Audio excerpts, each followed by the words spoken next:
The following opinions expressed in this program are that of Noah Waterman and do not reflect those of any other Guys, that can't be right. Can we try that again? The following opinions expressed in this program are that of Noah Waterman, his guests, his parents, your uncle, your auntie, your fourth grade teacher, that guy that brings his iguana to the park, the state of Mississippi, the Brian Setzer Orchestra, three babies in a trench coat, you, yes, you, in the red and blue striped polo. This is the best game of all time.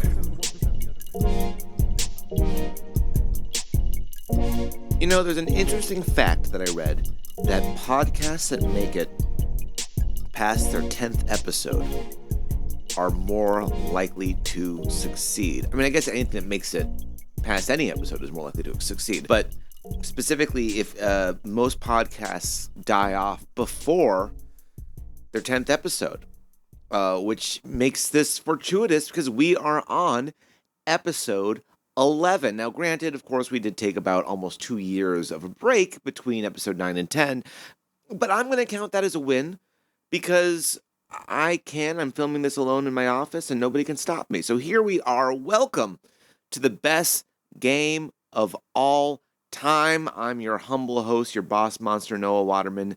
This is the Kaiju Lounge, your home for humor, opinions, and nerd shit. Always got to get the catchphrase in. And I am so excited to hop in to the second part of our Mario Kart expose, a retrospective, a look back, if you will. Last time, of course, if you didn't catch it, please go ahead and check it out. Take a listen to it. We went through the first 4 Mario Karts in the series: Super Mario Kart, Mario Kart 64, Mario Kart Super Circuit, and Mario Kart Double Dash. This time, we're going into the latter half. And granted, these are games that actually, before this podcast, outside of Mario Kart 8 Deluxe, I had significantly less time with.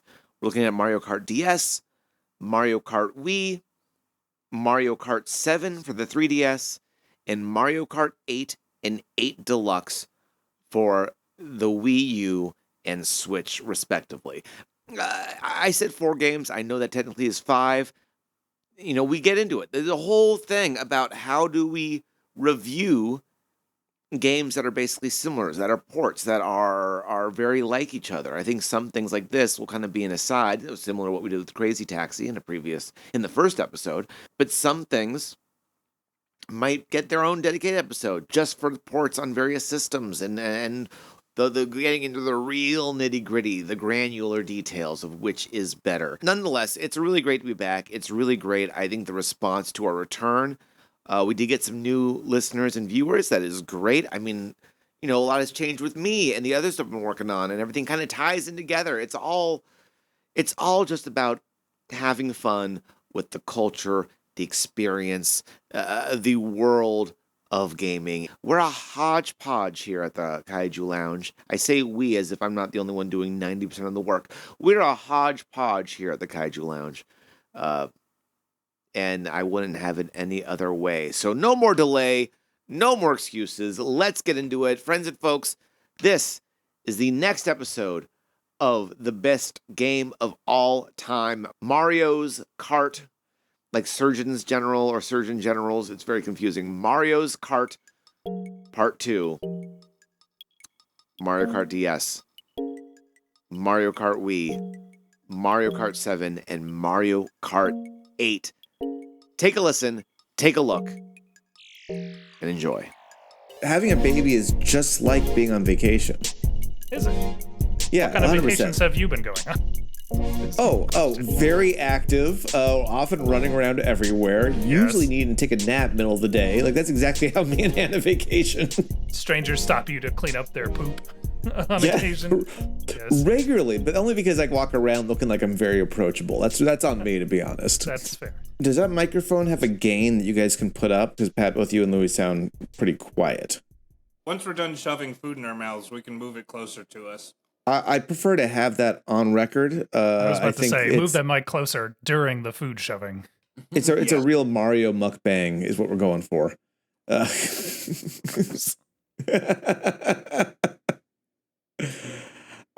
at work, I had a coworker, no longer at the company anymore, try to suggest that we do mukbangs for the WWE, and I was sitting going like, I don't think this is the right audience, and even if it was, I don't think the company would go for this. No. Also, is that an audience you want to court?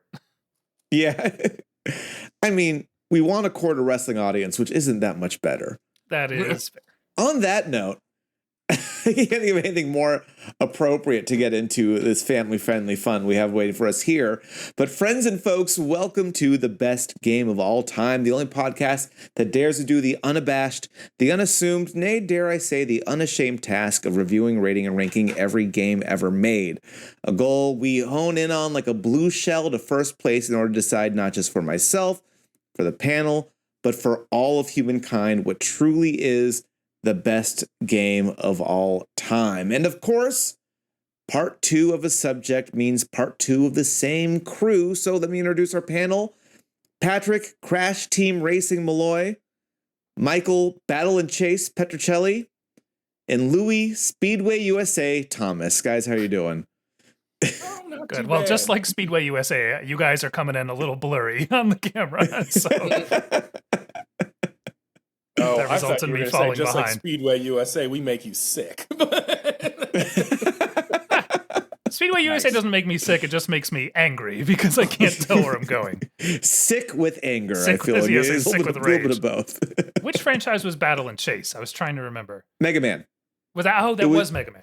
It was the PlayStation Mega Man Battle and Chase, only released in Japan, though I've gotten to play a demo not demo, an emulation of it. It's pretty good. It's one of the more fun ones out there, despite never actually. Probably that's why I didn't make it out here, because America wasn't ready for good kart racers that weren't Mario. But it was fun. Speaking of which, I did play a little bit of Konami Crazy Racers since our last recording. Oh, how'd you like it? It's fun. It's I mean, I particularly appreciated what it was like the Mario circuit of that one, which was the Gomon level, complete with like that classic Gomon theme song, like from Mystical Ninja for N64. So Goemon yeah, music I is was so enjoying it. fucking good. Mhm. Was it Go Impact Go, the theme song for the giant robot? Oh yes, also a classic. Jeez. Sorry. Getting off topic, last month, as we're kind of alluding to, we kicked off the Super Mario Kart special with the first 4 games in the series.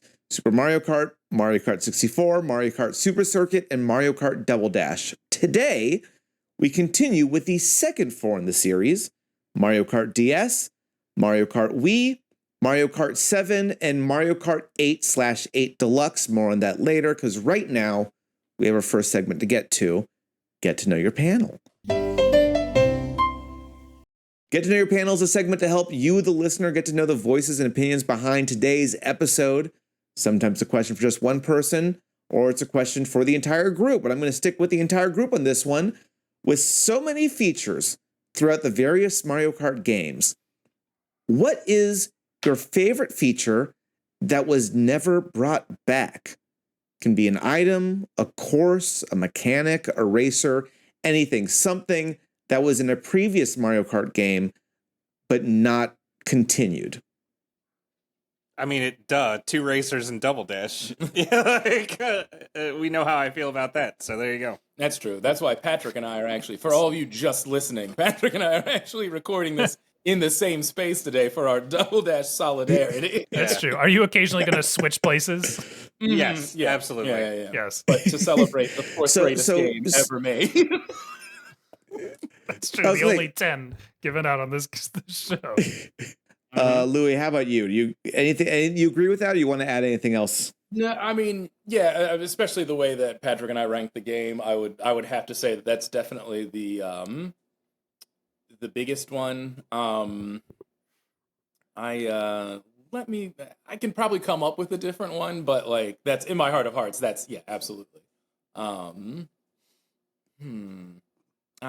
to Michael. I'll Michael's ready. You know Michael's ready. Yeah, I'm ready. Well, I will say I'll add a one that's a little bit more independent of what Patrick said, but one thing I do miss that we'll talk about when we get to 8 Deluxe is item switching. Since that game brought back 2 weapons. But what I will say is something that I'd forgotten about until I revisited this game for this episode was the mission mode from the DS game. Like the idea of like good racing, like good single player content that wasn't just like racing the Grand Prix or time trials or things like that is kind of few and far between, especially as we get into these more modern Mario Kart games. And so the DS game having more dedicated single player content that had like boss battles and like all this stuff in it was really neat. And I wish that was something they brought back. That's fair. I'll throw mine out, Lou, if you're still thinking, because I think I know I said one, but I actually have a couple. I'll pick one. I'll pick one of this list eventually. But I will say first off, and I mentioned in the last episode, turning into bombs when you died in battle mode to mess with people, having an actual last person standing instead of everyone kind of in the ring at once. I thought that always added more drama and made it more fun. I also just kind of want to say Funky Kong, who was in the Wii version but never brought back as a character in any other of the games. I wonder if he's going to be one of the remaining DLC characters for 8 Deluxe. He's also in if he's in Tour, which doesn't really count, but he is in Tour. Everybody's in Tour though. Yes. Yeah, right. It's the Smash, but the gang's all here in Tour. It's too much. And then I've also alluded to the last one was the banana peel, riding yourself in the banana peel that was in both Super Circuit and 64. I still think that was sort of a underrated mechanic that was always fun to play with. The like skid recovery mechanic. Yeah, exactly. Yeah, I do agree with that. I get that. Yeah, you got it, Louis? Yeah, I mean, I brought it up in the last episode, but I'm gonna say whistles on the soundtrack.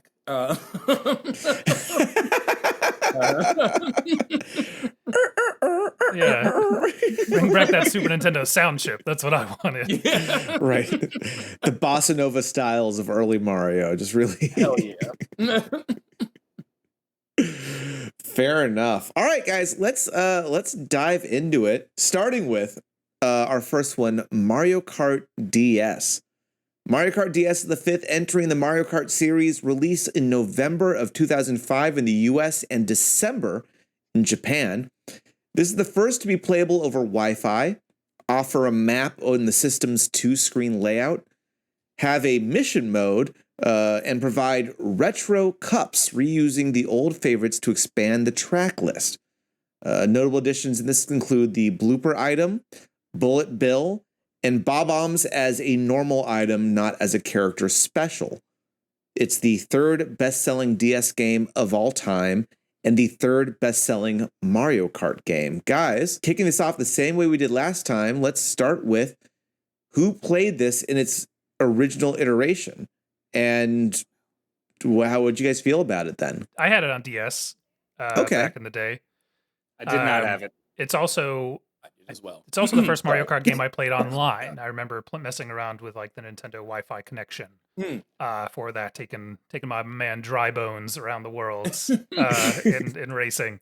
And yeah, it's funny because until revisiting it, I didn't remember it that strongly. But I outside of the fact that I remember liking it, like I remember it was the first, and I'll stand by this now in my current assessment. It was like the first kind of uncompromised feeling Mario Kart experience, as opposed to like Super Circuit was for portable, is what I mean, as opposed to Super Circuit, which was kind of like, well, it's Mario Kart on the go, I guess. And even though it kind of was operating off of the Super Mario Kart model, which I didn't like as much. This one, yeah, I liked it back then, and spoiler alert, I was kind of surprised by how much I enjoyed it this time around. So also had it for DS, and I remember, particularly because of somebody that played like a shit ton, or tried to play a shit ton of like multiplayer Game Boy games at like different points in time that like required cables, and it's like I remember like the idea of like being able to do this one like over Wi-Fi felt extremely revelatory. Honestly, a lot of the stuff about, I would say, Mario Kart DS in general, things that they then kept through in like the other ones, like the retro cups, like and stuff like that as well. A lot of the power-ups that like are now pretty, I guess I say commonplace, but like we just lived with 8 so long as a game that they haven't been in that many, but we've had them now for years. Separate rant for a different game. but I'm with Petra. Like the DS one feels like surprisingly robust and like complete as a game, especially in a place where like coming into it, I was like, I wonder if maybe just like handheld kart racers aren't going to be like for me. You know, like if maybe inherently it's just always going to be a better thing to play like on a like on like an actual like console instead. But like yeah, no, it felt pretty good. I generally overall liked it. Don't have any of like the major complaints with like control that kind of plagued some of the earlier ones that we had talked about. Okay. And Pat, you had a DS, right? You just didn't have this game? I didn't get a DS until later when I found one in the recycling bin at Apple. Little known fact, but like, yeah, they would e-waste any found devices after a certain amount of time that stayed in lost and found. And I worked the night shift, and I think the statute of limitations is out of picking out of the trash at my retail job. But one night I went back there, and there was a PSP, a DS,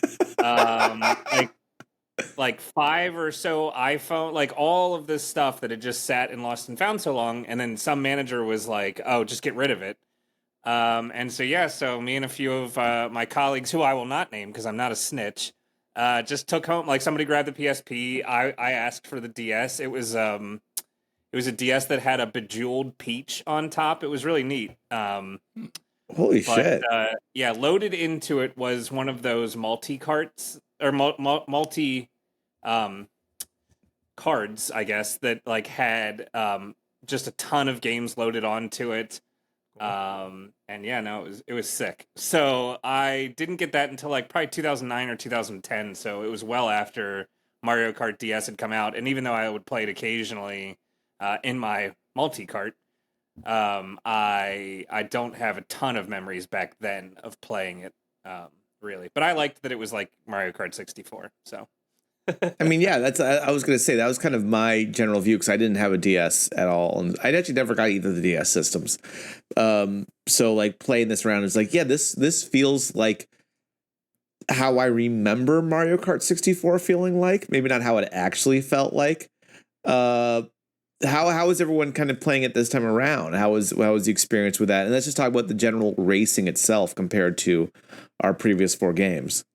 I'll go first. It's a great use of the second screen. Having the map on the second screen so you can like literally see everybody and where they are in its own separate place. And what items they have, which that was a really interesting touch because you didn't get that even when you had maps in like the Super Nintendo version. You never got that.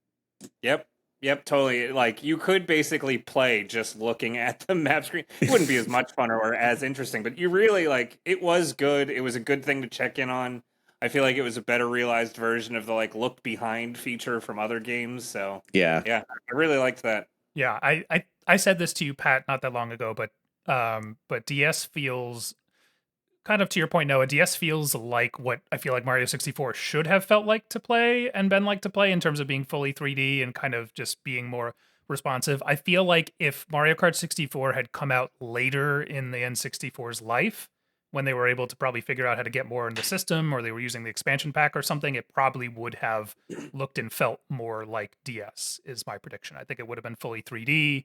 I think it would have polished up the racing a bit more. Like the power slide is better in this, the general kind of feel of the racing. Like this is I think my favorite, even though this kind of established a lot of things that carry forward in the series from here, I think this is my favorite kind of retro feeling Mario Kart, if that makes sense. Like still using a D-pad to control, still kind of feeling like the N64 game just because of the graphical style. I think this sits at the top when I'm thinking of all the older games.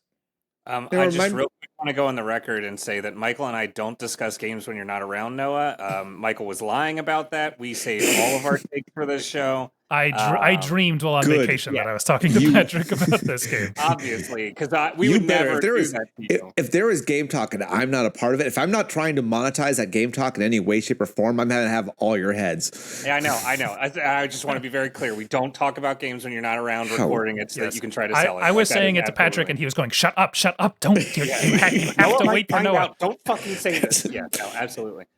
Take you, pat with my back. Tro, we'll talk later. I was gonna say, like, real quick with the DS game, because there was no stylus and or like blow in the microphone control for this one, right? I know some games really try to do that bullshit. Like you couldn't like blow into the mic and have it like shoot a shell away or something, right? Well, that's what I was gonna say. It didn't do that for like the ink with I think it did. with the blooper or something. It might like have, that. but I never did that. Except for when I played like Phantom Hourglass and it like forced me to do that shit. Like I hated doing the blow in the mic stuff. Well, that's I mean, I think to like the point about like the utilization of the second screen route, like like it wasn't like that was like a dramatic idea to be like, let's put a map on you. Right. But like it didn't need to do anything crazy. That was a good use of that thing that they had and like nothing more, right? Like I appreciate. It was kind of the DS Castlevanias too, kind of did that, right? They would go ahead and throw the map down there instead of like having a big gap between two screens that you're bouncing up and down between or some bullshit. Right, yeah, or like trying to do. I mean, I don't want to jump into perhaps some of my more hot take feelings about the 3DS game, but like I'm glad that it wasn't like, oh, all of a sudden you're now like in the sky and it jumps to like the second screen to like use that or something wild instead. It's like, no, like keep it simple. I like what they added on. I thought was great how they did and innovated like within that game. No complaints about. Great. You had to blow up your balloons in battle. I just looked it up. That's right. Oh, right. That's right. Oh. I hadn't played battle mode. So I mean, that way you could keep yourself in the game by just like the entire time. Yeah. Yep. Yes, if winnings's that important to you. Just a lot of like young kids just getting faint on the playground, like oh, no. Keeling over. They're like, oh, damn it, the Mario Kart. Just red in the face. That's crazy. And this, like, I will say, this was more fun than I expected. But I'll say for myself, even coming back to this now, from playing it to recording, it's the one I've also already forgotten the most about. I think it is. It's good. But I think it's good in a way that's like doesn't really stand out as either great or not. Again, we'll get it much like Louis said. We'll get into that.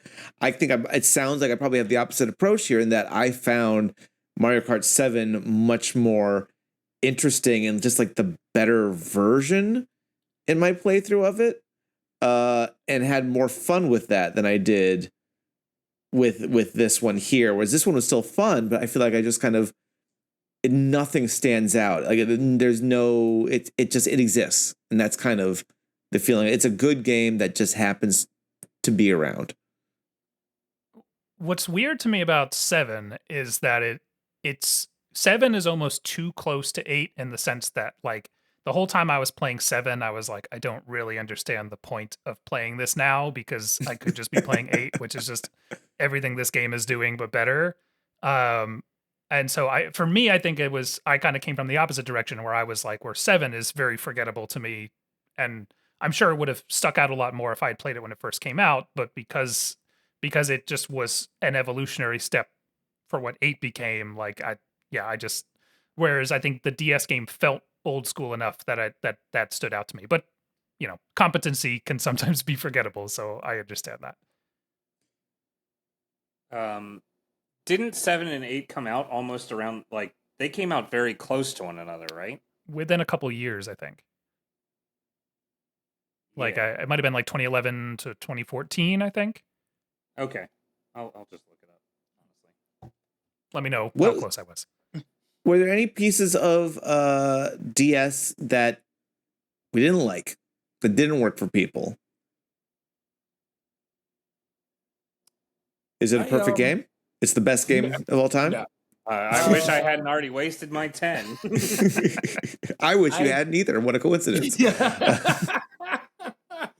I actually, to Petra's point about like the missions system, like I do wish like that was something that they would have like iterated on in other versions of the game, because, and I think when we get to the reviews, this is probably something I'm going to bring up again. I like the developments that happen in Mario Kart DS more than I like the developments that happened in Mario Kart 7. Even though I think 8 Interesting. does a good job of iterating on them, the elements that got brought into this one, that when we think about modern Mario Kart games, are like the pieces that I like a little bit more. And I wish that that mission idea would have gotten a chance to get fleshed out and be a little bit more compelling. I get that the other games are much more. It's not really about the single player element of it. It's about either like the party or the online thing. So like, I can see why it got scrapped, but like, I wish they would have done more with that. All that is to say, it's also not perfect what they did in this version of it.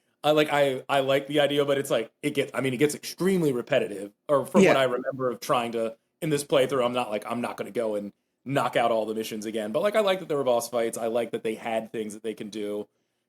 I jumped through the first set of missions there, including the boss fight, and like again, I like the idea that they have it, but the actual application, like I think of something like the boss fights in Diddy Kong Racing or the story mission based stuff in F-Zero GX, like things that were able to use the same racing mechanic and create missions and events that were more than just a general race in an interesting way.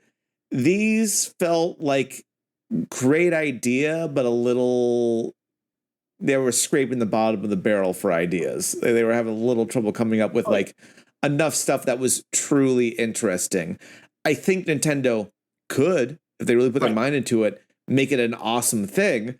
But as evident with later entries in the series, they have not taken that approach. So it's the A for effort. I'm glad they tried. I wish they had continued to try. It just seems a little lame to see it now. I think like a really like a perfect world version of it would be sort of like what they did in I can't remember what the mode is called, but in the most recent Smash Brothers, like the one mode that you can do. Oh, World of Lights, the story mode. Right. Like if it's like a bunch of like specifically designed. Now you're doing this track as like a giant like clumsier character against like a shit ton of racers that are just smaller, only have like this weapon. Like I think there's a lot of ways that they could take in the specifics and made really fun and interesting things to do. Right. With it, like given the time. My personal favorite that I do on my own, which is just Baby Park Bob-ombs only. You just go that route. Like challenge. Can you describe the boss battle? Because I didn't get around to the boss battle this time, and I don't remember playing it back in the day. So the first one, I don't know if they change it up. The first boss battle is, do you remember Mario Kart? No, sorry, Mario 64 in like the lava world? He's not a bob-omb, but he's like a big black circle with feet and like horns, and you have to bump him off the side. Yeah. That's basically the enemy boss in this first one, where you have to go around this big open area, collect mushrooms, and speed boost into him to push him back and eventually knock him out the ring. That sounds sick. I'm actually going to go back and try that. I feel bad that I didn't engage with that because I'll have to. It's a fun idea, but I agree. I wish they had just been able to iterate and refine it more, because there's so much more you could do with that. And well, I think, Louis, when you get into your rant about whenever Mario Kart 9 is going to come out, we can talk about the possibilities of how they could differentiate that from the previous entry, and honestly, more single player. More different like innovations to single player content would be my argument for it, but we can cross that bridge when we get to it. Can I tell you though, a thing that always annoys me is in games where there are unlockable characters and it's like you're supposed to just have a grab bag of characters and stuff. Like it annoys me that if you fight that like weird circle guy with the horns, that you don't unlock him as a racer. Like that is like, to me, that is such an offensive thing. I know it's stupid. I know, like, I probably would never use him, but, like, I miss the ability to unlock things like that. It's if you have the asset and you've made the character, how hard is it just to reskin that from a behind view and, like, let it just be wild? I fully agree. It was, as a kid, during Halloween, my mom would say that I would get upset that I wasn't allowed to go into people's houses. The more decorated the outside, I assumed the more decorated the inside was, and I wanted to see it. And it's kind of the same principle here. It's like, you're going to show me this thing, but I can't actually get to play in it or play with it. Like, that's bullshit. Yeah, completely agree. You know what would be cool is, do you guys remember if playing the old Super Nintendo F-Zero game, how there were those kind of like dummy cars that Yeah. like, they weren't really racing, they were more obstacles that would like slow you way down if you bumped into them. I feel like the bullies could have served that function by being kind of like obstacle racers on the track that just For seem to like sure. mess you up. I would have liked to see that in a Toad's Turnpike style level. Instead of every time you hit a car, even from behind and rear-ending it, you still flew up, which Yeah, like in physics real doesn't make life, any where sense. you rear end a car, fly straight upwards in the air. All right, final thoughts on Mario Kart DS. Good game. Yeah, it's like the ultimate median Mario Kart game for me. It's just like it does I think everything that's it. pretty well. If we were doing just a Mario Kart list and nothing else, this would certainly be my 5. Yeah. Like, I think it's the dividing line between what makes a good game and what makes a bad game. I agree. All right. Then next up, we talked so much about 7. We're going to do Mario Kart Wii. Mario Kart Wii was released in 2008. This iteration of Mario Kart was trying extra hard by being bundled with a steering wheel to insert your Wiimote into and use the motion controls to feel like you're in the driver's seat. While mileage on that may have varied, there is no arguing that this game introduced its biggest roster you've ever had, with 24 playable characters, including Baby Peach, Baby Daisy, Rosalina, Dry Bowser, and the aforementioned Funky Kong. It also introduced some items that we haven't seen much of since: the Mega Mushroom, the Thundercloud, and the POW Block. People may forget that this was one of Nintendo's biggest success stories of all time, selling 300,000 copies on launch day in Japan alone, and 37.3 million copies to date, making it the best-selling Mario game for the Wii, the second best-selling racing game, and the Wii's second best-selling game behind Wii Sports. Guys, what are your memories of Mario Kart Wii? What were your feelings about it back in the day? We had this at the Jackson Heights house, right? Like that was Yeah. That's my memories of it, is crowding around playing with people on that like television that we had in the living room. Using our like grimy looking Wiimotes because nobody washed their hands ever in that house. So yeah. COVID era. We didn't. That's true. We didn't have to. We were not singing "Happy Birthday" while we were washing our hands. That is for damn this sure. is the Obama administration. We didn't have worries. Obama Right. was going to take care of it if we got sick. So yeah, it didn't matter. Yeah, Medicare for everybody. It was fine. My predominant feeling is one of disappointment. I feel like this game was something of a come down after Double Dash. I remember liking it fine, but revisiting it, it's like perfectly functional. But I don't know. I guess the Wii stuff was still enough of a novelty that I didn't mind like playing around with the wheel and stuff like that. But I remember finding it underwhelming. I was saying, did you guys use the wheel? Because this came out when I had moved to LA, and so I unfortunately wasn't with you guys for this one. But I do remember my roommate in LA getting it, we playing it a lot for a very short period of time, and then kind of Rock Band took over, and we never touched this thing again. And it's that, I think it's that kind of same thing. That like, yeah, this was fun. The Wiimote thing, the Wii controls, no, fuck that. The wheel, the fact that the wheel wasn't fixed or anything made it impossible to steer. There's no point in doing it. But yeah, despite it being probably more better graphics and probably a little faster running, I agree with you, is that like this never gave the same, for lack of a better term, warm fuzzies that Double Dash did. It just didn't like match up in that way. Pat, you were going to say something before I cut you off. Oh no, it's okay. I don't remember like the wheel peripheral. I remember not liking. I still used motion controls, but I remember thinking that like for some reason the plastic wheel that you could click it into was like just a distraction. Like it didn't help at all, and in fact I felt like it just kind of got in the way of being able to steer. But you still did the horizontal like. Interesting, because I felt like without the wheel it was going to be even worse. Oh yeah, no, I feel like the wheel just gave you that like false sense that there was a like a objective like gyro up and down, when really like the Wii was very iffy on how well it actually knew where it was in space. So Well, it's why they had that whole they sold the whole extra peripheral just to make it work better. Yep. Work as advertised. Yep. Which I think I got that for Skyward Sword, or It- I it, think, like, came Yeah, with because that's it. around the time Yeah. it came out. Yep. But yeah, no, I liked using the Wiimote. I did also have the thing that plugged it into the nunchuck extender that was just the small, like, Super Nintendo shaped with the 2 analog sticks. Oh, like the controller. classic control. Yeah. Yes. Yeah. But yeah, I remember we played it a good bit shortly, but it really was not the thing that we spent the most time on. Yeah, I feel like we pretty quickly went back to Double Dash if we Yes. were going to play Mario Kart, since you could just play that on the Wii anyway. So why do you guys think that is? Why do you guys think that, like, with a lot of the features, a lot of the stuff that was new in this one, a lot of new courses, that you felt more driven to head back to the older stuff? Double Dash is a perfect game. Well, you gotta say Why that does now. everyone in the chat think you guys? I did. I signed the contract.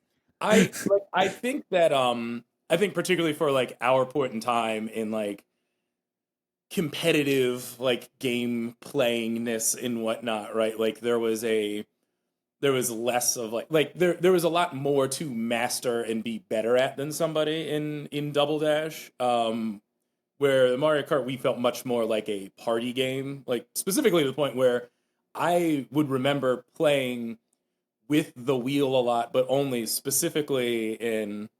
Sorry, we're about to get a little amoral here, but did you guys ever do like the drunk driving Mario Kart game where you had like a beer per race and you could only drink the beer when you had your controller completely down? We definitely did that. I mean, I don't drink, but we did that in the Yeah. house. And like I when you always would have wanted to, but never had anyone who was like down to do it. So then, like, you had to have like had your drink finished before the end of the course, so you could race however much you wanted to, or if you were me, you just raced the whole thing and then slammed your beer at the end and pushed through. But obviously getting progressively drunker like every race, there was something like very fun, even if it was extremely stupid, in like using the wheel controller, sort of in the same way that I liked the Double Dash thing, where it was 2 people, 1 cart, where it's like this isn't supposed to, it's not designed for you to be work. better. Like it's not even designed to feel like an accurate racing game. I wouldn't say Mario Kart Wii is their closest to Gran Turismo by like any stretch of the imagination.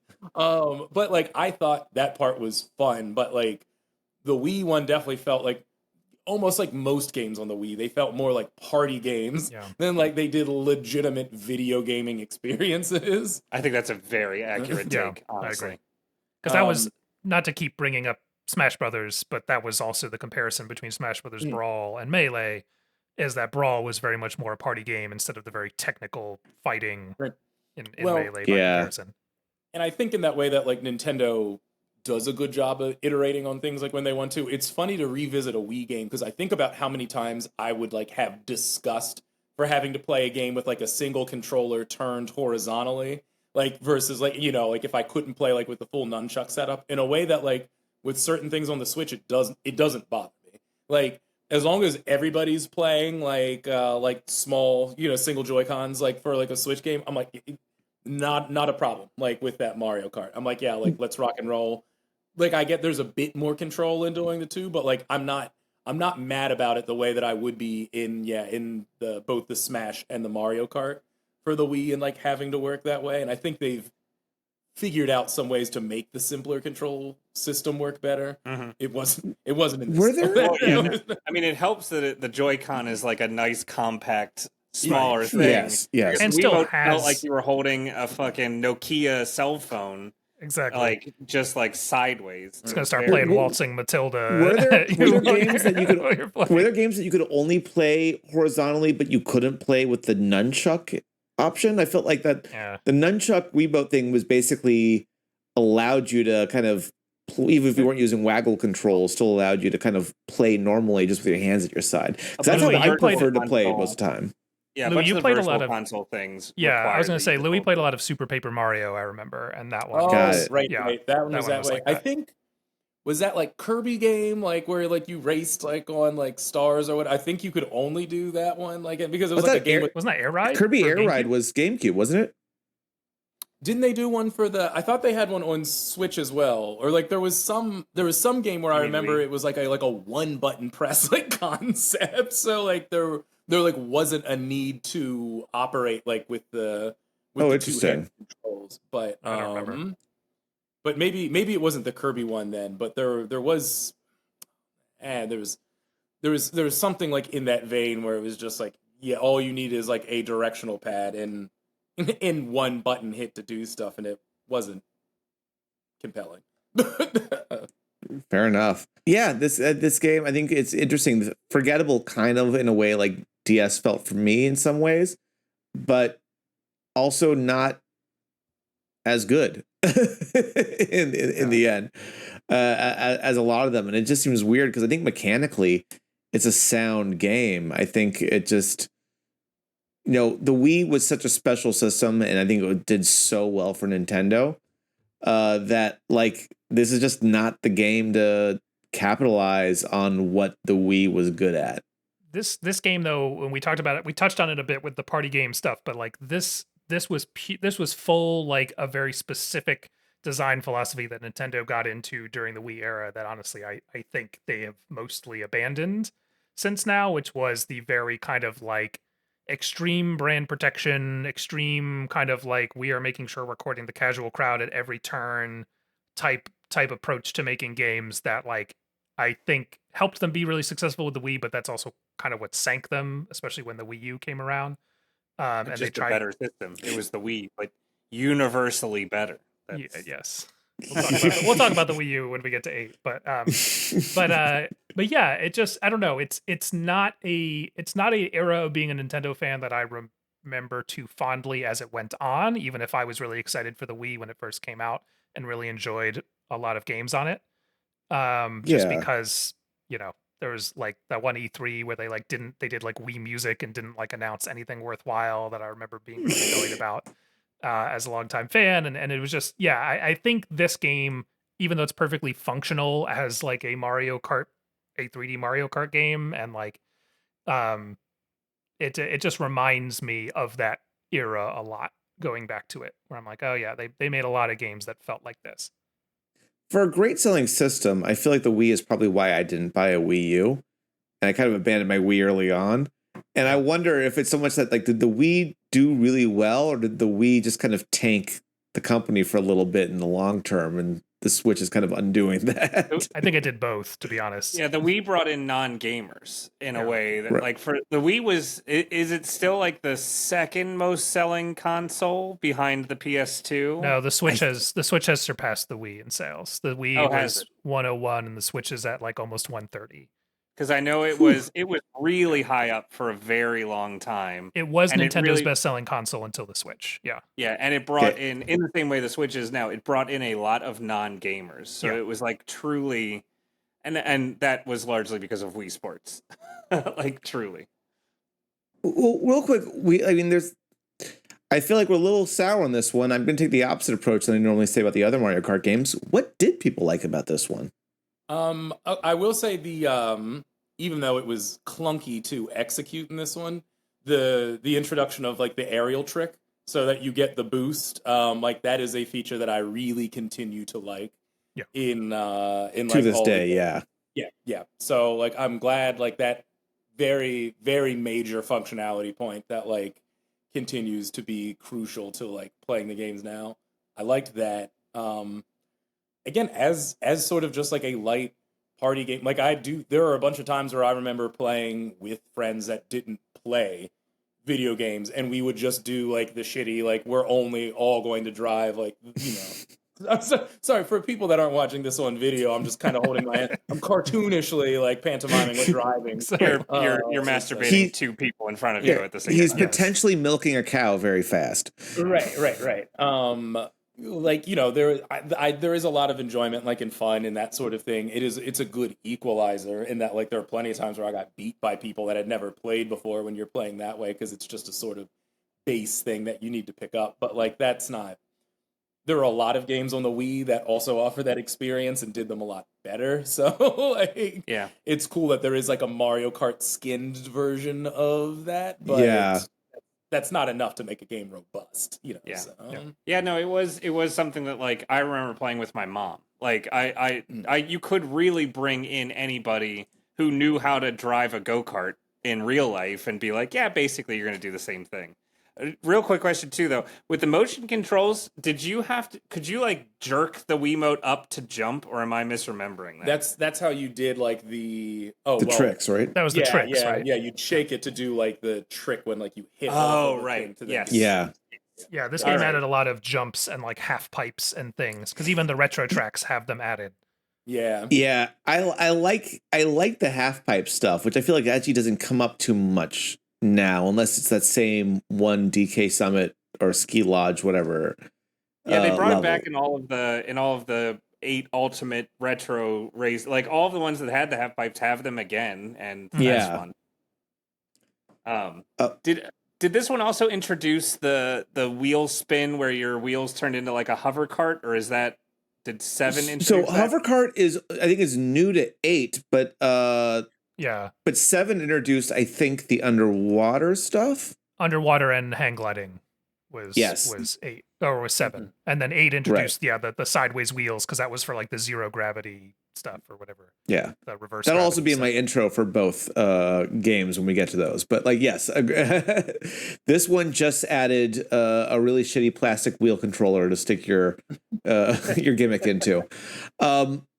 Real fast, I brought these up briefly, but what'd you guys think of the 3 items, the ones that have not been brought back? This is Mega Mushroom, Thundercloud, and the POW block. I was going to say, is my thing that I liked about Mario Kart Wii was the Thundercloud. I think there aren't really many items that introduce this idea of like, oh, I'm getting a temporary advantage from having this, but I have to also get rid of it before it punishes me. Yep.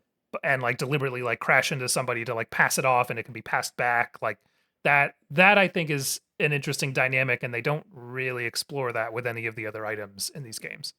Yeah, I thought that was a fun wrinkle. I think the POW block is cool as something that affects everybody unless you can like get into a jump in that moment, which was a neat touch. And the Mega Mushroom of just like, there's so many things that make you small and easy to run over, but being just like giant and running over people, I thought that I think that falls into the party game mechanic you guys are talking about, and maybe why they didn't bring it back, because they didn't lean into that in these subsequent entries. Yeah. But it was it's a fun little extra piece that again wouldn't hate if it made its way back into 9. That's never going to happen. So anything else on Wii? I also like Mushroom. I will say, I think the biggest sin that the Wii game committed was that when they brought back retro stages for the battle mode, the 64 one that they did was Skyscraper. Yeah, the stage that nobody played. Oh, I like Skyscraper. I liked Skyscraper more than I did the one that we had forgotten during the last session, which was I think the Brick Fortress, whatever. No, it was well, what about Big Donut? Wasn't that we talked N64? about Big Donut? Was it Double Decker? Big Donut was Double Decker, yeah. Or whatever. Yeah. I think it's Double Decker because it's Block Fort, which is the 4 colors. That was by far the best. Big Donut was second because that was always a blast.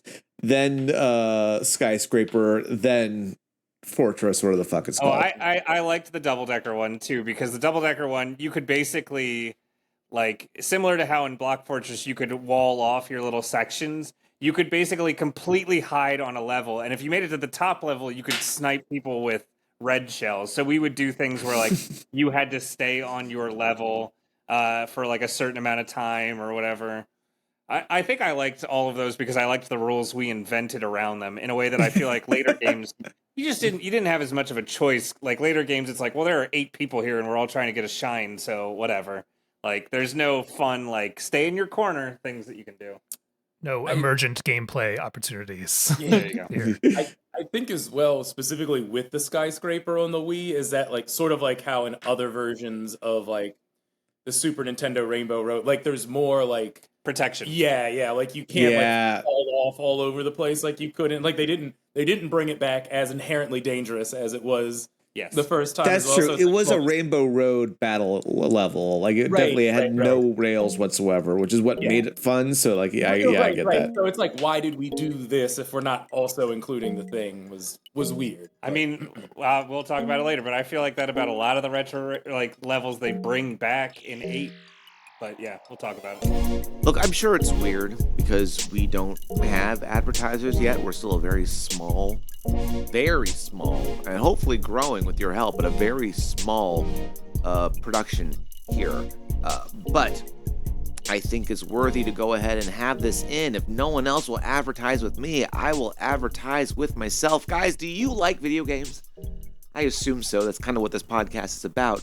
Then you need to go ahead and check out the world's greatest gamer, the only tournament of its kind where every round is a different game decided by the wheel of gaming. 1 second it could be Sonic R, the next it could be Street Fighter 6, the next it could be Tetris, followed by Rock and Roll Racing, the forgotten Blizzard racing game that honestly nobody remembers. There's probably reasons why. Followed by Choaniki. I bet you don't even know what that is. That's fine. Those who come to the World's Greatest Gamer do, because it's popped up a couple times and it is wild. We do it on the second Friday of every month over at OSNYC 8 p.m. Be sure to go ahead and check out their socials, check out our socials for when the next actual event is. If you can't be there in person to sign up, do not fear. You can still partake. You can still get into it by watching on YouTube and Twitch at Boss Monster Kaiju, where I stream the whole thing, and you get to interact with all the players, cheer them, jeer them, and ideally just make their lives that much harder as they compete to be the world's greatest gamer. Go ahead and check it out. Follow for more, subscribe for more, and now, back to the show. Let's talk a little bit about I was going to say the final handheld entry, but that's not even true with 8 Deluxe. But Mario Kart 7 for the 3DS. Nintendo finally realized that they needed to make it easier on themselves and opted to call their 2011 entry Mario Kart 7 and not Mario Kart 3D Drive or some shit. Much like the Wii, this version tried a lot of new things. Stereoscopic 3D, using the gyroscope to enact a first-person racing mode that Tro probably would have hated, gliders and submersible carts, and full kart customization, something that has become a big feature in subsequent entries. Nintendo's win streak continues as, for the first time in the series' history, this game became the best-selling game on its console worldwide. Same question as always, who had the original version? Now we're getting to stuff that's fairly recent now. So Pat, you bought this for your 3DS when it came out. Well, what were your memories on it? I remember this one is the one that introduced going underwater and Yes. the paraglider, or no? And the paraglider. I remember being initially like pumped about the paraglider because I thought it would be more of a like pilot wings-esque flying, and was like, oh, okay, you just kind of like float, whatever. And I also, this was the first one that I had on a handheld that I actually committed to playing pretty regularly. I did not use the 3D mode because it made my eyes hurt instantly, as most of the games did, but like really one that you had to focus on as you're like making tight turns and stuff like that was not fun. But yeah, I liked it. I liked it overall. I thought it was like a pretty decent game. And it was a good portable version of the game. Great. Troy, I saw you nodding your head. You did not have this, you said, correct? No, I had a 3DS, but I didn't pick this up. During Louis, that how about time. you? Yeah, no, I also didn't have it, which, I mean, I don't know if we want to segue into how we feel about playing it now, but Yes, this is exactly my segue into how we feel about playing it now. Well, then great. Then I will say it would be a bit akin to playing Breath of the Wild after having played Tears of the Kingdom, where I was wholly unimpressed with the game that was in front of me, because like all of like the best innovations I'd now seen done better in a different game. So I was left very cold by like my gameplay experience with 7. And I know that's not 7's fault, because like Petro was saying, there's a bit of a gap between when the two were released, where it's like, yeah, I could see this game being the hottest shit for like a little while, but like knowing that there was a better version of a lot of that stuff out there, it left me largely questioning most of it. I'll go on record to say that the hang gliding and underwater parts are entirely unnecessary. Yeah. To the game. I'll go on record to say that about the features now in 8. Yeah. Like, I agree. Like, there are some interesting things where it's like I like seeing some of the old courses where it's like, oh, now we can go up on the walls and do some of that stuff. But like the controls for the air and water parts never feel so different. Even the hover part, different game, I know, but like none of that controls in a way that feels different. So it's just sort of like a stylist, like it's a visual thing that's cosmetic. changing. Yeah. It's been touted for both games as like the big new feature for that game, and it adds nothing. Like I truly think it adds nothing to the mechanics of the gameplay. Yeah. And even the spectacle doesn't feel big because your perspective doesn't change. If you stayed aligned with the earth and your car was on a 90-degree axis or something, that'd be different. But like that'd be impossible. To control. No, I agree that would suck. But at least it would feel different. Sure. Otherwise, other than my wheels glowing, it doesn't add anything to me. The paraglider was definitely disappointing, and it was on the front cover of the game. So like, I remember thinking it was going to be like a Pilot Wings-esque interesting like thing, and then you get into it, you do it, and I'll say that like there are some races now in 8 and 8 Deluxe where like it's like, well, am I going to take the paraglider where I get to like glaze through this area, or will I stay on the ground and like arguably go faster but not have as easy of a path or whatever, that like might come into some strategy, but no, otherwise it was pretty useless. I'd argue again. And underwater is different. I'd argue again that flight and hover was done better in Diddy Kong Racing than it was in any of these games. I was going to bring up Diddy Kong Racing agree. again. Yeah. Yeah. No, but you're completely right. I completely agree. I don't mind the like spectacle driven part of it. I like the idea of like tracks having more potential to like make things more dynamic, even if it's just visually. But yeah, I mean, maybe it's because I came to this, and honestly even 8 kind of late. So like I never had that anticipation of like, oh, what is this feature going to bring to the game, only to then be let down. I was just like, oh, I know what this is. This is just like part of the spectacle of this race, and that's fine. It gives me something different. Fair enough. Yeah. I guess that's kind of a fair point. In like playing through all these games now that they're all out and then having to assess them, right? Like I'm viewing it a bit differently. Like organically, I've never been like, what's the new feature on this Mario Kart game going to be? Like never a thing I've considered. When it be like it's a new Mario Kart, if I've got the time in the system, like I'm going to play it like in the moment. But like, but having to sort of like consider it. It feels weird, like, and looking at it now, it's like, why did they? Like, well, the truth is that you can track the large jumps made between every game, even when playing them next to each other, right? The jump from DS to Wii, the jump from Wii to 7, the jump from Super Nintendo to 64, right? You can track those and notice how they're all different. The jump from 7 to 8. The difference is just like the map on the second screen that the other systems don't have. Like, I don't know. It doesn't feel like at this point, it feels like Mario Kart 7 was a great game. Mario Kart 7 was a Ferrari until a Ferrari actually came along. I completely agree. And also you joke about it being on the second screen, but on Mario Kart 8 on the Wii U, you also had the map on the second screen. Oh, that's right. Yeah. So, it really 8 just was 7, but better.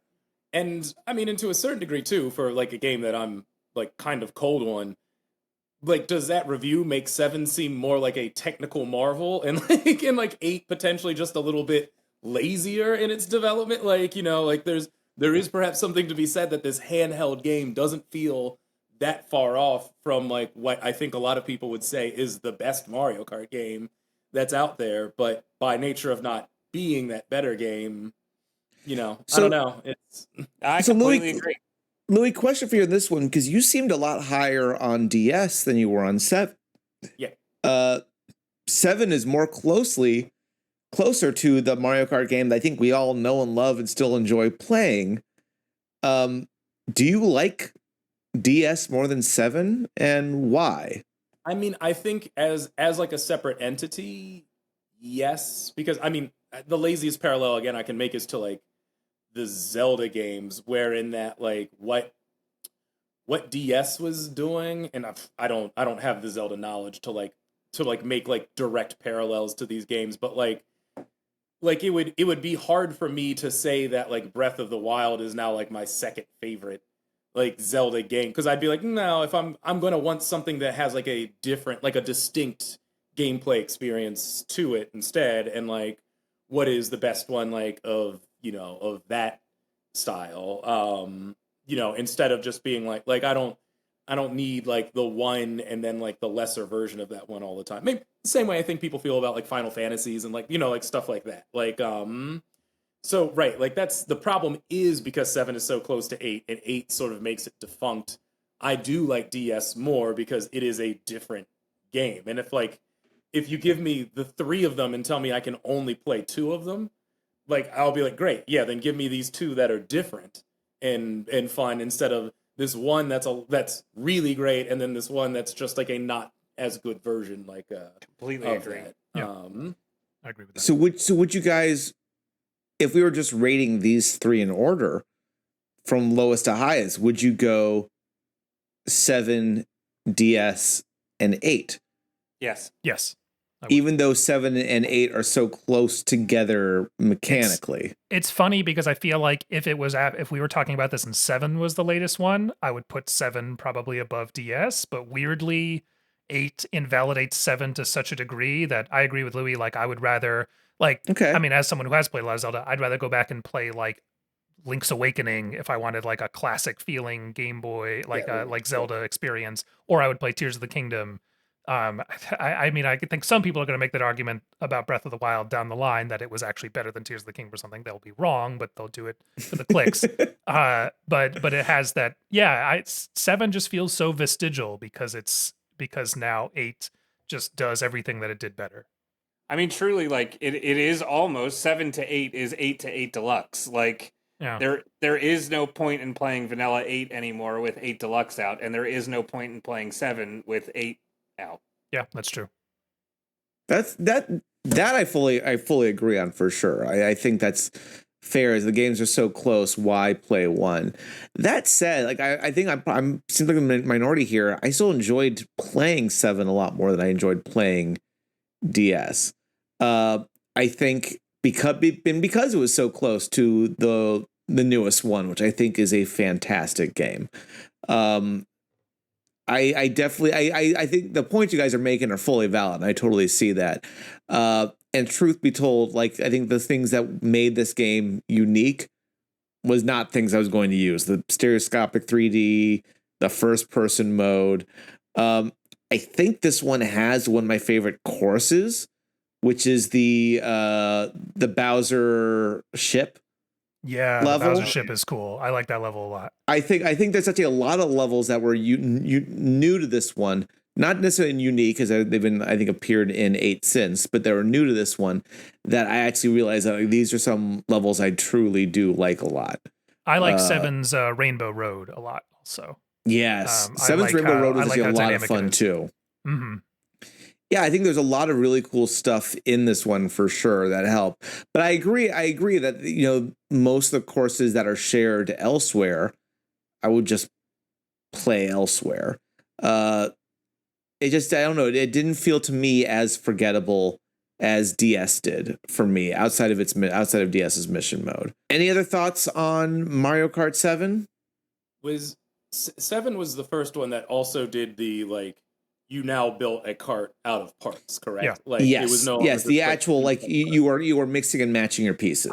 I do want to shout that out because I feel like that's also a major innovate, like in Mario Kart now being a much more like in quote serious racer. I think is very much in part because of how granular you can get about the very simplistic statistics of what these carts are, and then counterbalancing that with like the weight of like your character, you know, like people that like go in and do these time trials and stuff like that. Like I think some of that's only set by the amount of control that you can put into like how you want to play, like customizing the cards. So like that's a major innovation on the part of 7 that, you know, again is also very much now a part of 8. And so like if this was the one game that had that and none of the other ones did, then we'd be talking an entirely different thing. Yeah. But since all of the best parts of it have been taken and put onward, I want to be very clear. Not all of the best parts were brought from 7 into 8 because you cannot play as Honey Queen in 8. So That's true. I forgot that obviously, Honey Queen was added in this game. Honey No. Queen clearly never topped best racer of all time. Well, Never they to are be adding seen again. Wiggler to 8 Deluxe, so maybe Yes, they Honey are. Queen will make it in too. And PD Piranha. Like we are getting some deep cuts here. So maybe Honey Queen will eventually make her way Yeah, through. we need Honey Queen. We need Rob back. All of the best racers. All the most memorable Nintendo characters. Yep. Yeah. I also think it's interesting. This does still feel like the first handheld game in the series to not feel like the handheld version to me. I know we're saying that DS a little bit, but it was really always hard to compare DS to both Double Dash and Wii on either side of it. 7, I think, did feel like the next game in the series and not just the spin-off port to carry with you on the go. Yeah, it agreed. deserves its number. For sure. Yeah, and I will say too, like I think part of me being really down on it is not even like timeline wise. Maybe if I had just played it on a 3DS, I would then also find what was happening with it to be a lot more impressive, right? Like Totally valid. And having not done that, it's tough for me to put the merits of like what this game is, in like a historical context. Let's move on forward to the meat potatoes of this thing, Mario Kart 8 and Mario Kart 8 Deluxe. So we're going to talk about these two entries as one, although we will rate them as two separate games, since Mario Kart 8 was released for the Wii U in 2014 and Deluxe was released for the Switch in 2018. The former introduced the 200cc engine class, ATVs, anti-gravity racing, 4-player Grand Prix races, and 15 new playable characters, including my personal favorites, the Koopalings.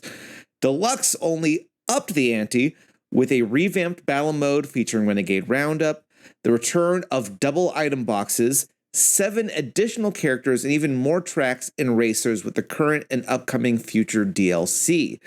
In a shock to absolutely no one, both versions are the top-selling games of their consoles and 2 of the best-selling games of all time, with 8 selling 62.25 million units and Deluxe selling 52 million and counting, as it has remained on the top of Nintendo's eShop bestseller list since its debut, and is arguably why we will never get a Switch 2 at this point.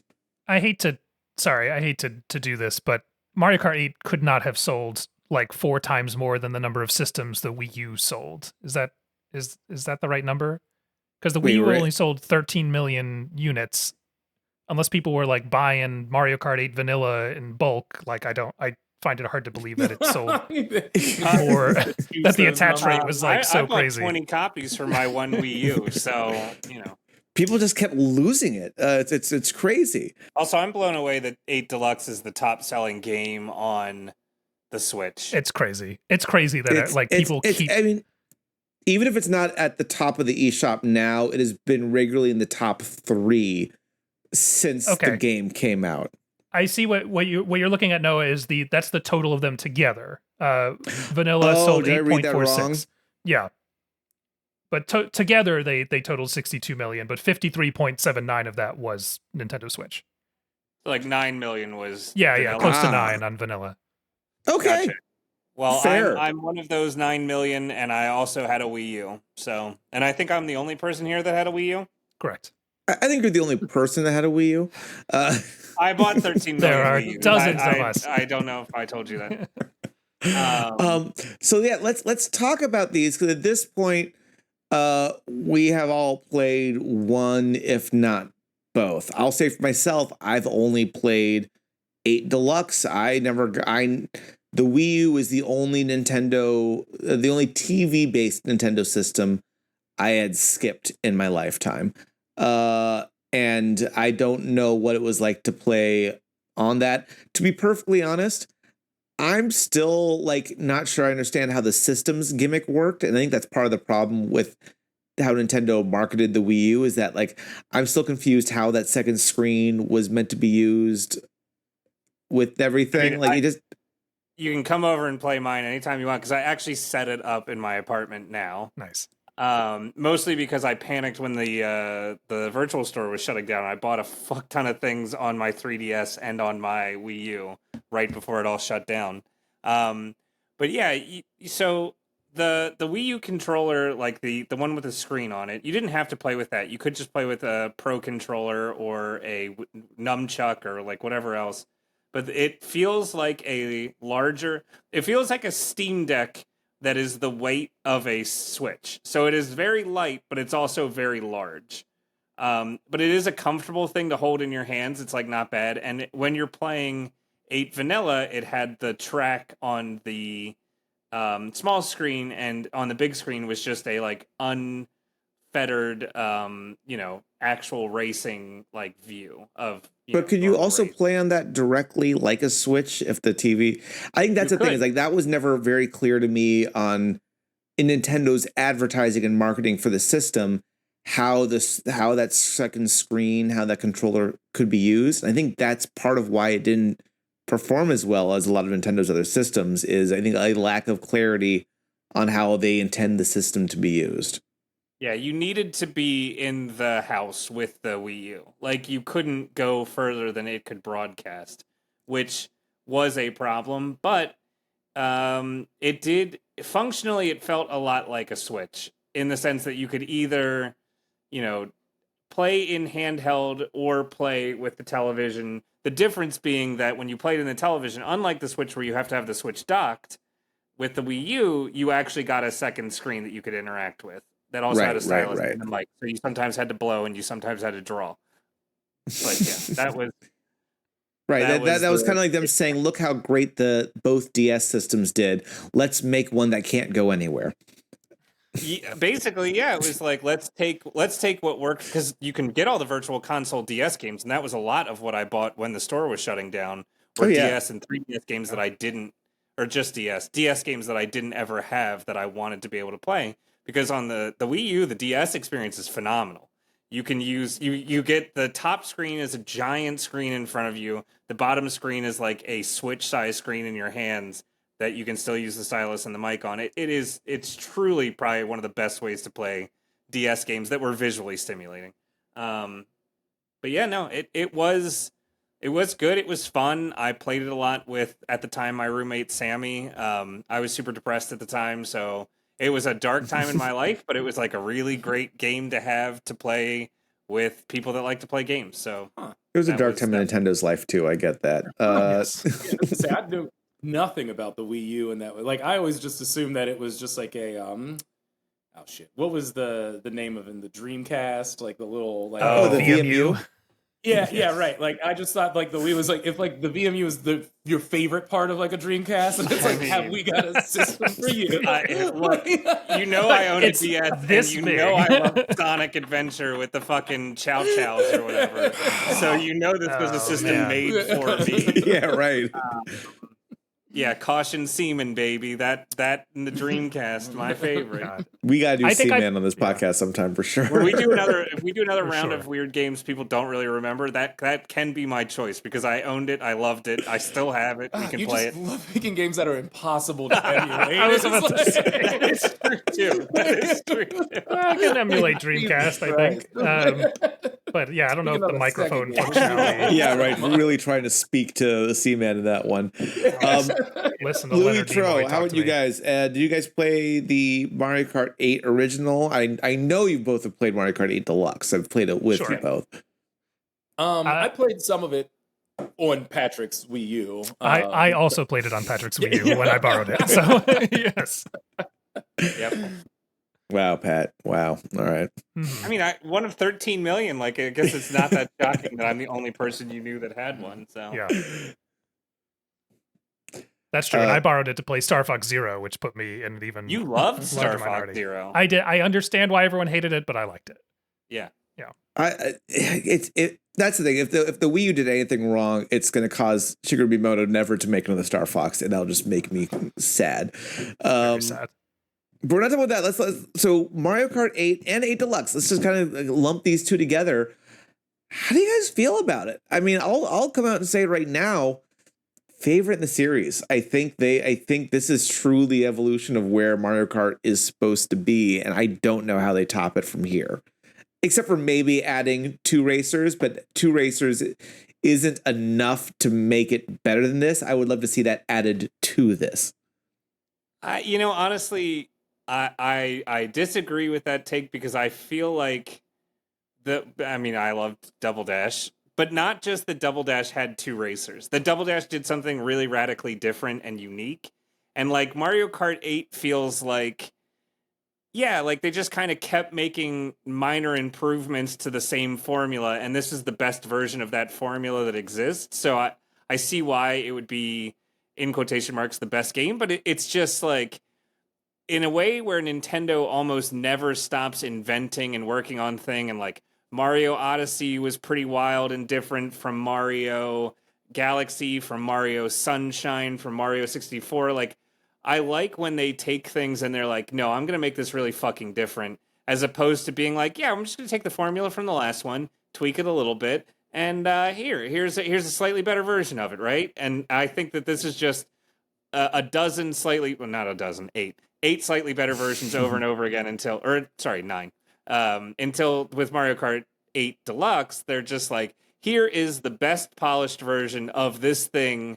If Double Dash is like a jut out in one direction, we chopped that limb off. We kept going in the same path.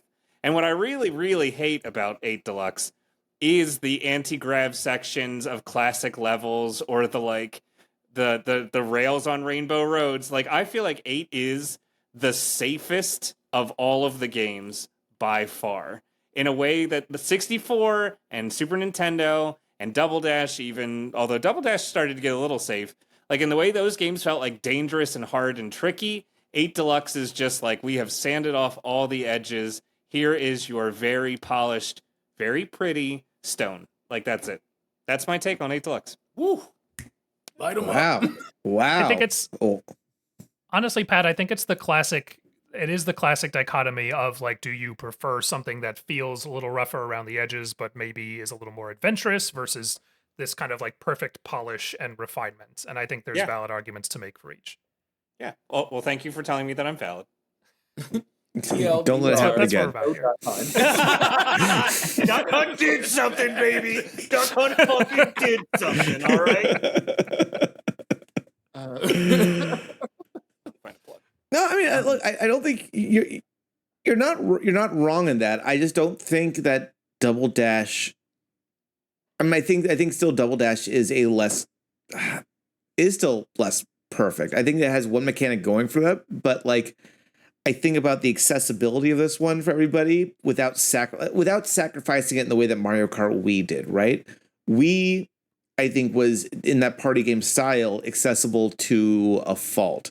It got in the way of what actually made it competitive and fun.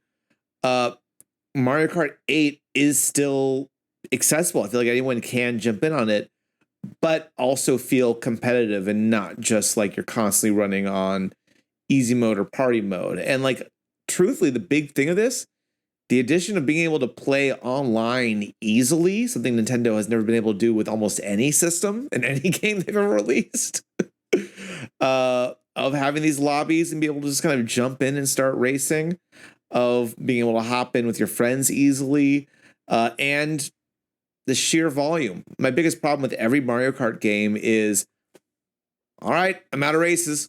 All right, I'm out of courses. We're just going to do the same 8 that we like over and over again. It's like, no, this is going, and it's still going. And even the new ones they've added since have been a lot of fun. Yeah, that Yoshi's Island one from one of the more recent DLC packs was really cool. I love it. They changed the music. They changed the sound of getting the coins. Like, the level of detail on that was amazing. That one too had I think maybe somewhat rare example of the hand gliding actually being like really useful, where you could, if you could glide well enough, you could hit the floating question mark thing, and it would create, like in Yoshi's Island, would create a path, and so then you would go on a different track that would be faster than everyone else's. Oh, good to know that does that, because I always kept missing it. Yeah, I saw the computer characters do it while I glided under, and I was like, son of a bitch. Yeah. Yeah, a lot of it is. I hate the addition of Mario Kart Tour levels. I think like if I'm playing, I know like I'm already kind of sour on mobile games, but I'm going to play a fun cartoony racing game. I don't need to go to real cities. I kind of like use that bullshit on something else. Bring me back Bowser's Shipyard. Instead, give me something I actually want to live and exist in. I hate to be so contradictory, but I will say that the one thing I like about these DLC Kart Tour levels is that they do something unique in the fact that like basically it always takes you on a different path. So when you go through, like the laps they change do each time. evolve, and I like that. I like the really long races that aren't laps, and I like the ones which is a holdover. Like that started, I think, in Mario Kart Wii for the first time. Yes, like the ones that weren't. I think that was the first one that did it. But yeah, so I like that about the tour levels. I do agree that maybe I wouldn't want them to be real world things, but yeah, like if I'm down, I love that idea. I would love to see that in, I don't know, a DK racing level or fucking throw in Planet ZBs. It's already basically like Mario Kart 8 is already turning into Smash Brothers with cars. Like just go for it. Yeah. Honestly, instead of doing it in the real world. I do think I'll be shocked if Samus Aran is not a DLC character with a cart that looks like her ship. Like I will be honestly blown away if that's not the case in one of these packs. Yeah, or how we knock on Star Fox and R-Wing, or at very least a Landmaster tank. Like I just feel like. Yeah. I think a lot of those, if I can take a second to jump in on one of the things I don't appreciate about Deluxe, because you mentioned how it's like 15 new character additions, and it's like Cat Peach or like Rose Gold Peach. Oh, yes. Not all of the character additions are right. When there's an idea of like, yeah, you could do Star Fox and like R-Wing, or you could have, I don't know, what's the Pikmin Honeybee. Like, Olimar. Yeah, right. Yeah. And like, he's also got a vehicle, right? You know, like there's plenty of like Nintendo properties that are out there instead of like an idea of like weird skinned versions of characters that aren't those. Even from like. And the worst part is you're in a race. You do a random race with random players, and it's like, okay, I'm Dry Bones. And then there is Bowser, Dry Bowser, Cat Peach, Metal Peach, Baby Peach, and it's like, why am I racing against a bunch of fucking peaches? Right. Like, give me some. Actually, you know, one of the old school concepts that I miss was the idea that like characters had rivals programs, like, and that started like back in Super Nintendo. Yeah, and I know they kept it going for a couple of iterations. So it was like, oh yeah, like you would be antagonized by a specific, very real, not like skinny, like there's like skinned version of like, you know, like a character in doing the thing, and it's like, yeah, right. Like now you can just get like a whole mess of like nonsense. Yes. Yeah, I do hate that. And I'm going to throw in something again. I'm probably going to rate these the highest, but I want to like get into something that's probably a controversial take here. Is that I'm not crazy about the customized cart piece. I agree. Whoa. And the thing is that outside of picking your far ends on either side, anybody that's in like a middle area, you could basically get the same stats out based on certain combinations with any of them, therefore making all those choices feel null and void. Much to Pat, your point of like being able to play as boss characters and unlock them, I want my various characters to feel different in some way. And by having so many choices and so many customization options, it starts to feel superficial. And I miss characters feeling unique, like in a fighting game where I can have a main that I know is, you know, has their own style and appeal to that. I think they've overcorrected in such a way. Like I remember when Wario and Bowser and DK could hop in the fucking, you know, Coupe de Ville with the flames on it, right? Or like only the small characters can ride in the baby carriage of the Bumblebee, like or the Ladybug. It's like even that level of customization still felt unique to the characters. I liked having that level of uniqueness without running to the point where I could pick a medium small character or a medium heavy character and have their stats basically match based on what car pieces I pick. It does have the effect of homogenizing the character roster somewhat, where you're really only picking a character because you like that character, and then you can kind of game the stats of your selectable pieces enough so that anything else about them doesn't really matter that much. Right. And it creates a meta where just almost everyone picks the same thing if they're playing competitively because you're just trying to get the same stats. To be fair, because character weight isn't as much of an issue, I didn't have something happen to me like in DS where DK literally ran me off the road on one track and like caused me to like fall all the way into last place because he was just so much heavier than my character. Oh, that's why I always pick heavy characters and I knock the fuck out of people. Yeah. I will say that like Mario Kart is probably one of like the best allegories that we have for like class struggles in America. So I think Noah, your argument that what they're presenting is the illusion of freedom is like entirely in line with. Is 8 Deluxe an allegory for late stage capitalism? Is that what you're telling me? Yeah. Listen, because once you're in the lead, like you stay up there, and it is just everybody further back clawing to get like a position or two higher. There's no rubber banding in real life, sir. So right, so you're gonna tell me they're throwing all these things at us, and it doesn't really matter because they're all still the same. It's true, and the 1% always have the horns, so they can always just chase away that blue shell when you try to knock them down a peg. Speaking of the blue shell, and I miss how it functioned in 64. Right? 64, where it was on the ground. I was thinking about that too. You could avoid it as one of the other players, or it could catch you unawares. But like, I don't like that in games it goes straight to the front. It can catch people in the blast if they're close enough, but like in 8, it can really, if you don't have the speaker, it can ruin your fucking run. Oh yeah, in a way that feels like absurd. Yeah, I also was thinking about that, Pat, as we were kind of going through the chronology of these games. Is I did kind of like how the original Blue Shell could like just catch people caught in between as it was traveling smack to the them front. on its way to the front. Yeah, for sure. Yeah, I mean, all that being said, though, this is still a great fucking game. Like, it's still something that me and Hannah are playing to this day regularly. On the Switch. I'm sure you'll get Asher playing it as soon as he can hold a controller. 1,000%. I'm going to make him go through all of them, and so he knows the historical context. But yeah, basically, appreciate your roots, boy. Right, know where you came from. There is like, and I think it's unfair to say that this might affect how I score it, but like it will.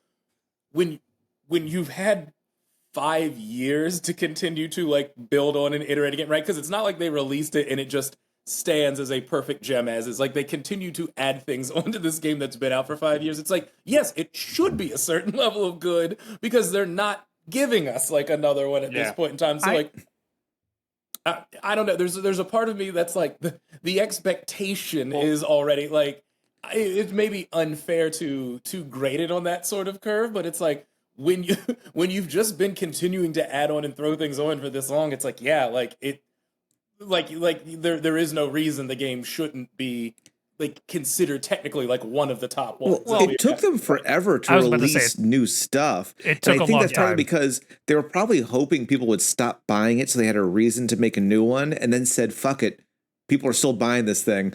Let's just add to this instead. Let's take all our ideas for the new one and place them back down here." Okay, two things. One, it's been 9 years. We've been with 8 for 9 years. Although I'd say 8 original is a fairly different game. It's a different game. As somebody who owned it and one of the only Wii U's in the world, it is the same fucking game. And secondly, no company has ever wished that a game stopped selling. That's a crazy take. Nobody at Nintendo is like, oh boy, I wish we could make a new one, but this old one keeps up. They don't give a shit. Like maybe the developers do. Man, I'd love to have to work really hard to make something. Let's be fair. I'm sure the devs who are having to remake these tour levels as like DLC items probably would love to stretch their legs a little bit with a new Mario Kart. But I'm anthropomorphizing something in the wrong way, but like nonetheless, I think these ideas were probably meant for a new game, and they said no. They're not releasing a new game, so let's just throw them here instead. That's I'm anytime picturing people. Okay. Oh, I was just gonna say the thing about it, and I totally understand the frustration of them not having released a new one. But every time people complain about them not announcing 9, I'm like, why would they?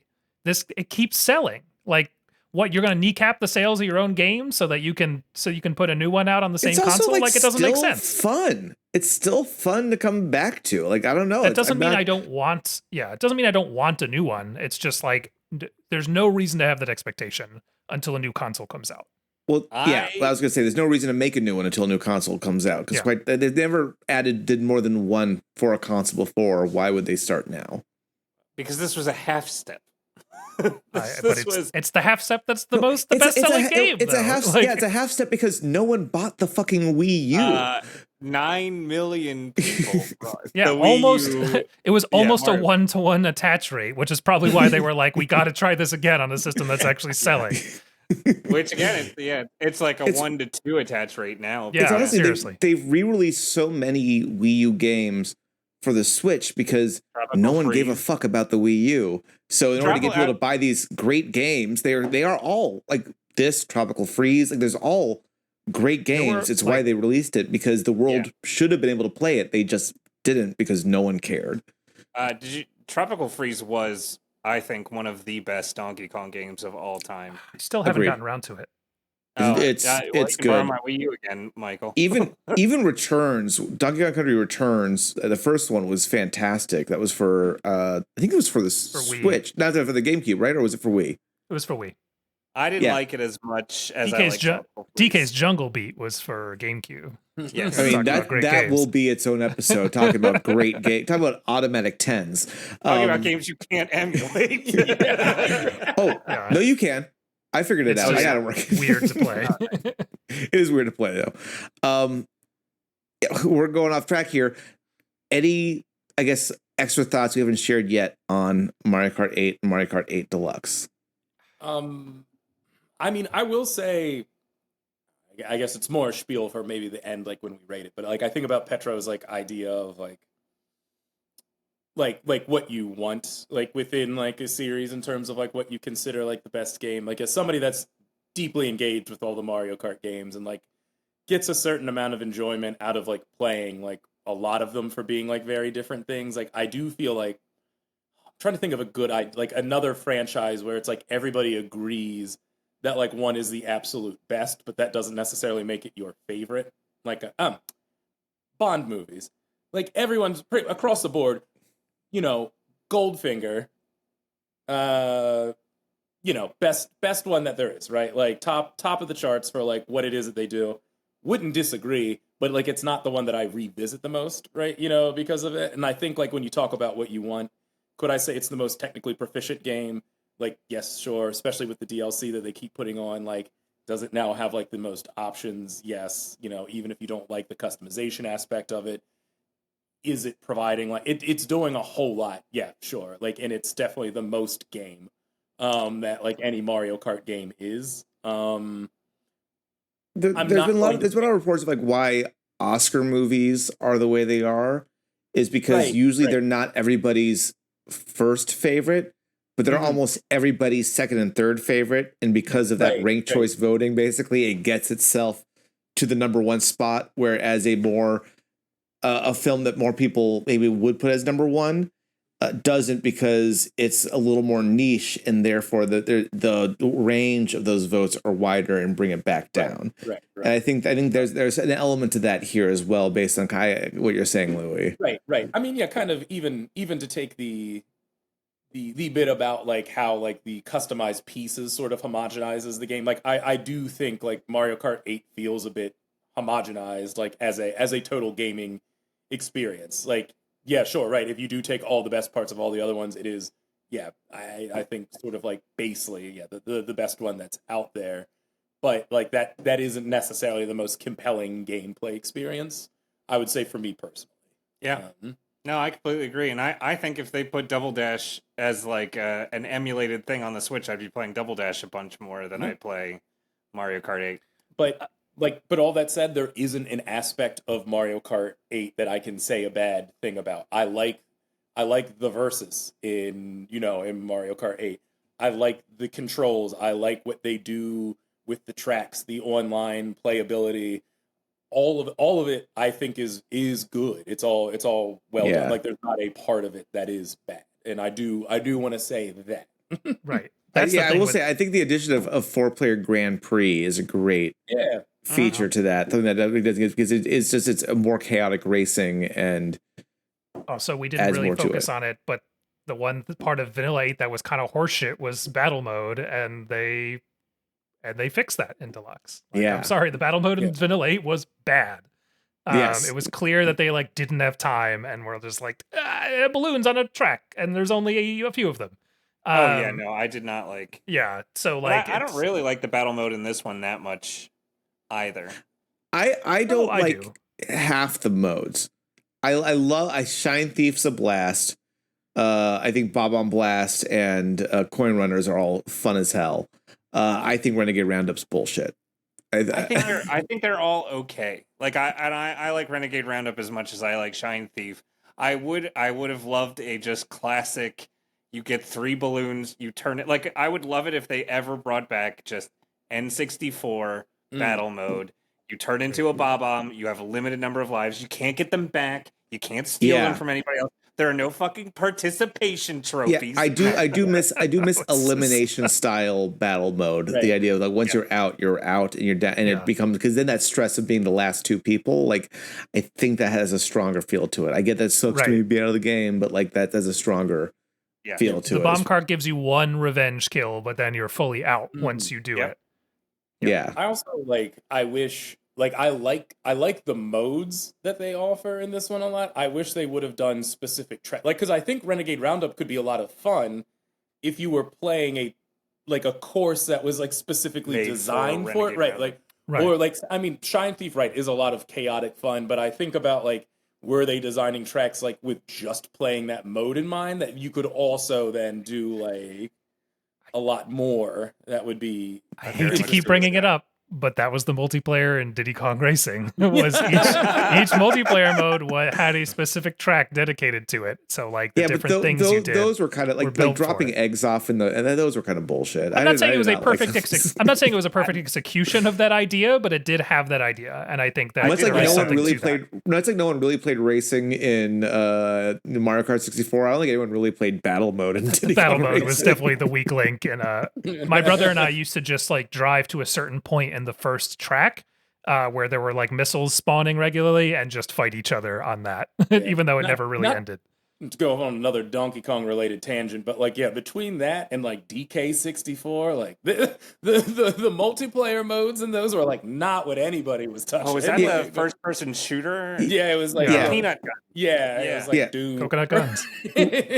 Rare did one multiplayer game really well, then shit the bed forever afterwards. Banjo-Tooie. I forgot Banjo-Tooie had multiplayer. I just said it did. Rare did one multiplayer game really well, and that would have been GoldenEye. Beyond that, it's been shit the bed. GoldenEye, yeah. What did you guys think? Yeah, did Grab by the Ghoulies have multiplayer? All right, guys, before we get to the voting, I want to do one quick thing of just a who wore it best. We're bringing this one back from the Aladdin episode 2. We're going to do 3 fast ones here. Who wore it best ghost level? Are we, I'm sorry, are we now back through the entire Mario Kart catalog? Series? You know what? I'm gonna say original, the Super Nintendo one, because the panels that you could hit and then they'd fall off, and it made each lap slightly more treacherous. I was gonna say the same thing. The background of the booze flying around was good dynamic. Having that feather being really clutch for that one shortcut, that's a classic ghost level. I was literally going to also say that. Same. Noah, do you have a different take or? I actually do. I think the 7 recreation of the Game Boy Advance ghost level is fun. Wow. It's a Ghost Pier one. It's one of the few that I think had the water thing feel kind of fun coming in and out, and having the ghost fish, the skeleton fish in there and everything. Okay. I thought it was. I remember it stood out to me. It was a nice touch. I'm forgetting what game it is now, but one of them had a Luigi's Mansion level, and I feel like that deserves to be shouted out. That was fun too. I'm with you. I think that was DS. I forgot. Yeah, I couldn't remember which game it was. Because you also had to race backwards in one of the missions to get coins in that one. Right. Mm-hmm. All right. Bowser level. I already said mine, which was the shipyard for sure. But who do you guys feel who wore it best? Bowser track. I think I like 8's the best. Because 8's is the one with the thwomps that actually like vibrate the ground, right? And Yeah. And then it splits up and has a giant Bowser in the center hitting the sides. Yeah, that is a good one. That is, I think, the best one. Damn, no, I really like that airship level too. That's like a really good level in 7. I'll say an honorary mention for me, and only from aesthetic point of view and not anything else, is 3 in is Bowser's Castle 3 in the Game Boy Advance one. Because that they changed the view of that one to be like from Super Mario World. It had there's a level towards the end of the game that has the toy Bowsers and like the flip cages. The aesthetic was more based off of that and not off of like a standard castle. And I thought that was a nice look, even if the chorus was blah. I really liked. I don't know if it's the best one, but just to offer like a different voice and opinion, the Bowser's Castle level in the Wii one was a fun one to do as like a drunk driving level because it was just like it was a circuit, but like there were like a couple different branches. Like it was just complicated enough while still being like pretty simple for the most part, which is fun. I feel like certain Bowser's Castle level get hampered with like a lot of like bullshit that like gets put into them, and that one felt pretty clean, pretty classic. So okay, I'm gonna throw one extra one in here actually, and then end on the one I'm thinking. But beach, who had the best beach course? I mean, I love the 64 one. Just because Koopa Beach. Koopa Beach. It was just so iconic for me, and the jumping through the the cave. Had a good shortcut. And I feel like it was one of the first ones that it's similar to the Mario 64 Peach's Castle that you could like drive off to. There were places on Koopa Beach that you could just like chill. Yeah, that level too was like one of the few ones that felt enjoyable to race, like with the 64 controls. I think having like wide courses really wide courses, like, no walls. Yeah, exactly right. Yeah, to be like there's an inner wall and then there's just expanse on the other side was a huge help for what a good course is. It's why no like 64 like Choco Mountain is gonna like Choco Mountain is undeniably the worst level. Yeah. All right, odd choice, but I'm going to say for sentimental reasons the Koopa Beach battle course in the Super Nintendo. Oh, wow. My favorite one. My sister and I think I've talked about this on replay value a couple times, but my sister and I grew up poor, so we really loved to luxuriate in beach levels of video games because that was a bit of a vacation one. And we would sometimes literally just play that. We would get feathers so that we could jump into the sectioned off like pool parts, and we wouldn't battle each other. We would just sit and like drive around in these small water, squares, in the water for a little bit and listen to like that beach soundtrack song. Very nice. Which is adorable, which is as precious as it is sad. That's fantastic. I'm just gonna throw out there because I don't think the level's that's anything special, but it just holds a place in my heart. Is the GameCube Isle Delfino level? Well, I mean, this also feels like a particular Mario bias. I don't know what you're talking about. I mean, I can't imagine there'd be any bias towards what is arguably the best 3D Mario game that was ever made. No one is making that argument. With one of the best soundtracks, best level. I could just go on, but we're not talking about that game. We're talking about. Thank you, sir. Thank you. Finally, something Pat and I agree on. I replayed Sunshine recently. On your side. Louis been dealing with being aligned with me on all of these Mario Kart talks, except for 64, and it is really killing him. So, last one, It's got to be asked. It's got to be said. Rainbow Road. I'm going 64 again. That jump at the beginning where you could get to the later thing that never fucking worked, but anyways, I tried it every time.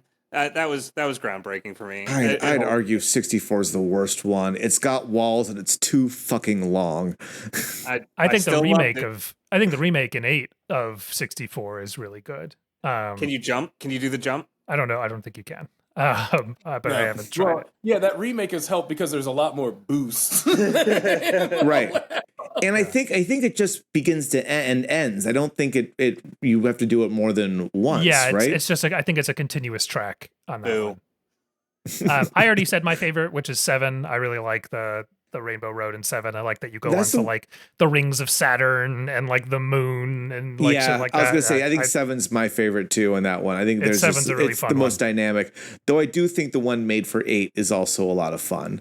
Especially on like 150 or 200 cc, because there's some moments there where you could literally just drive straight and just keep bouncing off each piece instead of taking the turns, and it's nuts.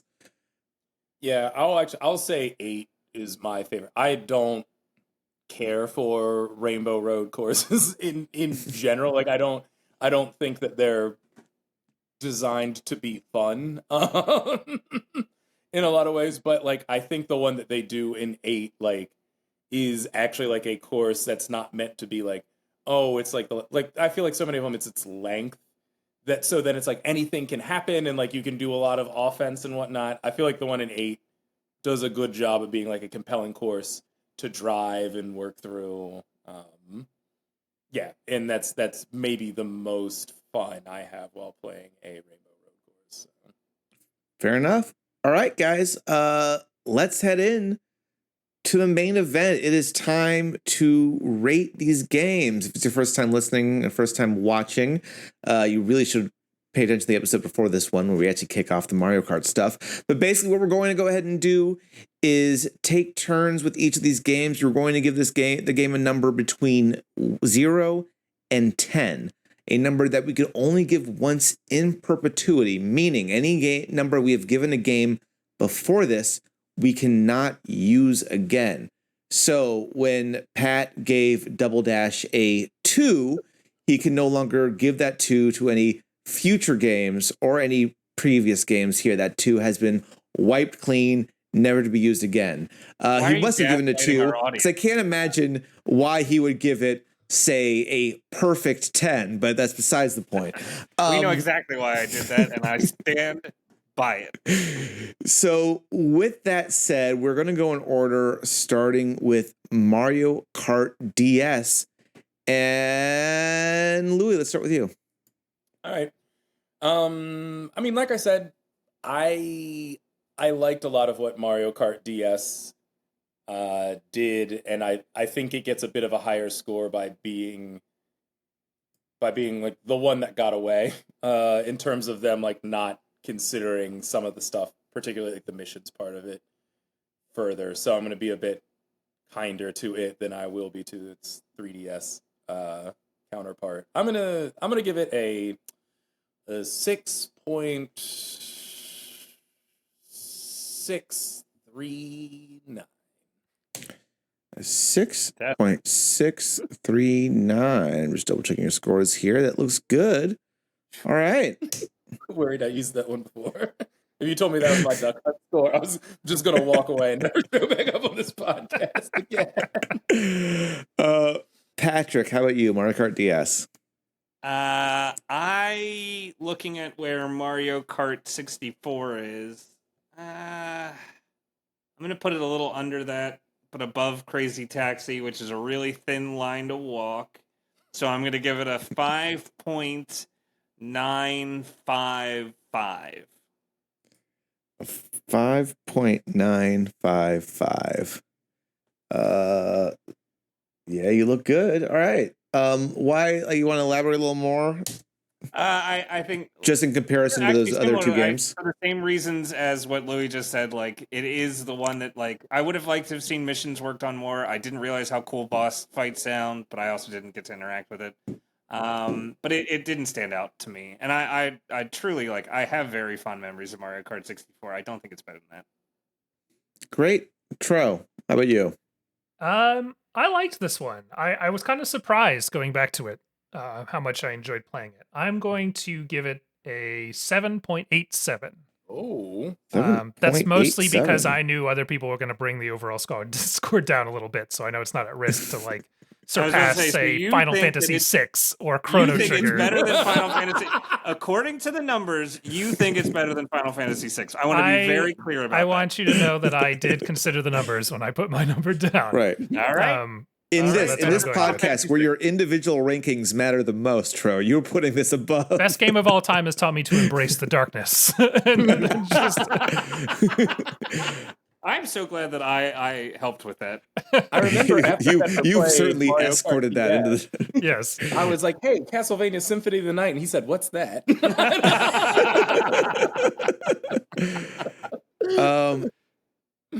All right,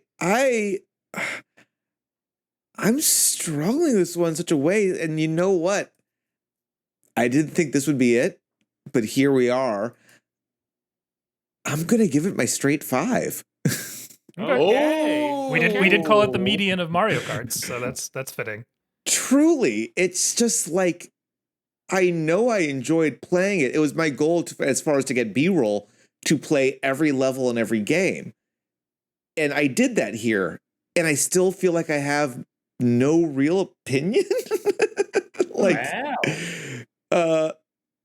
So yeah, I'm popping in and giving it that 5.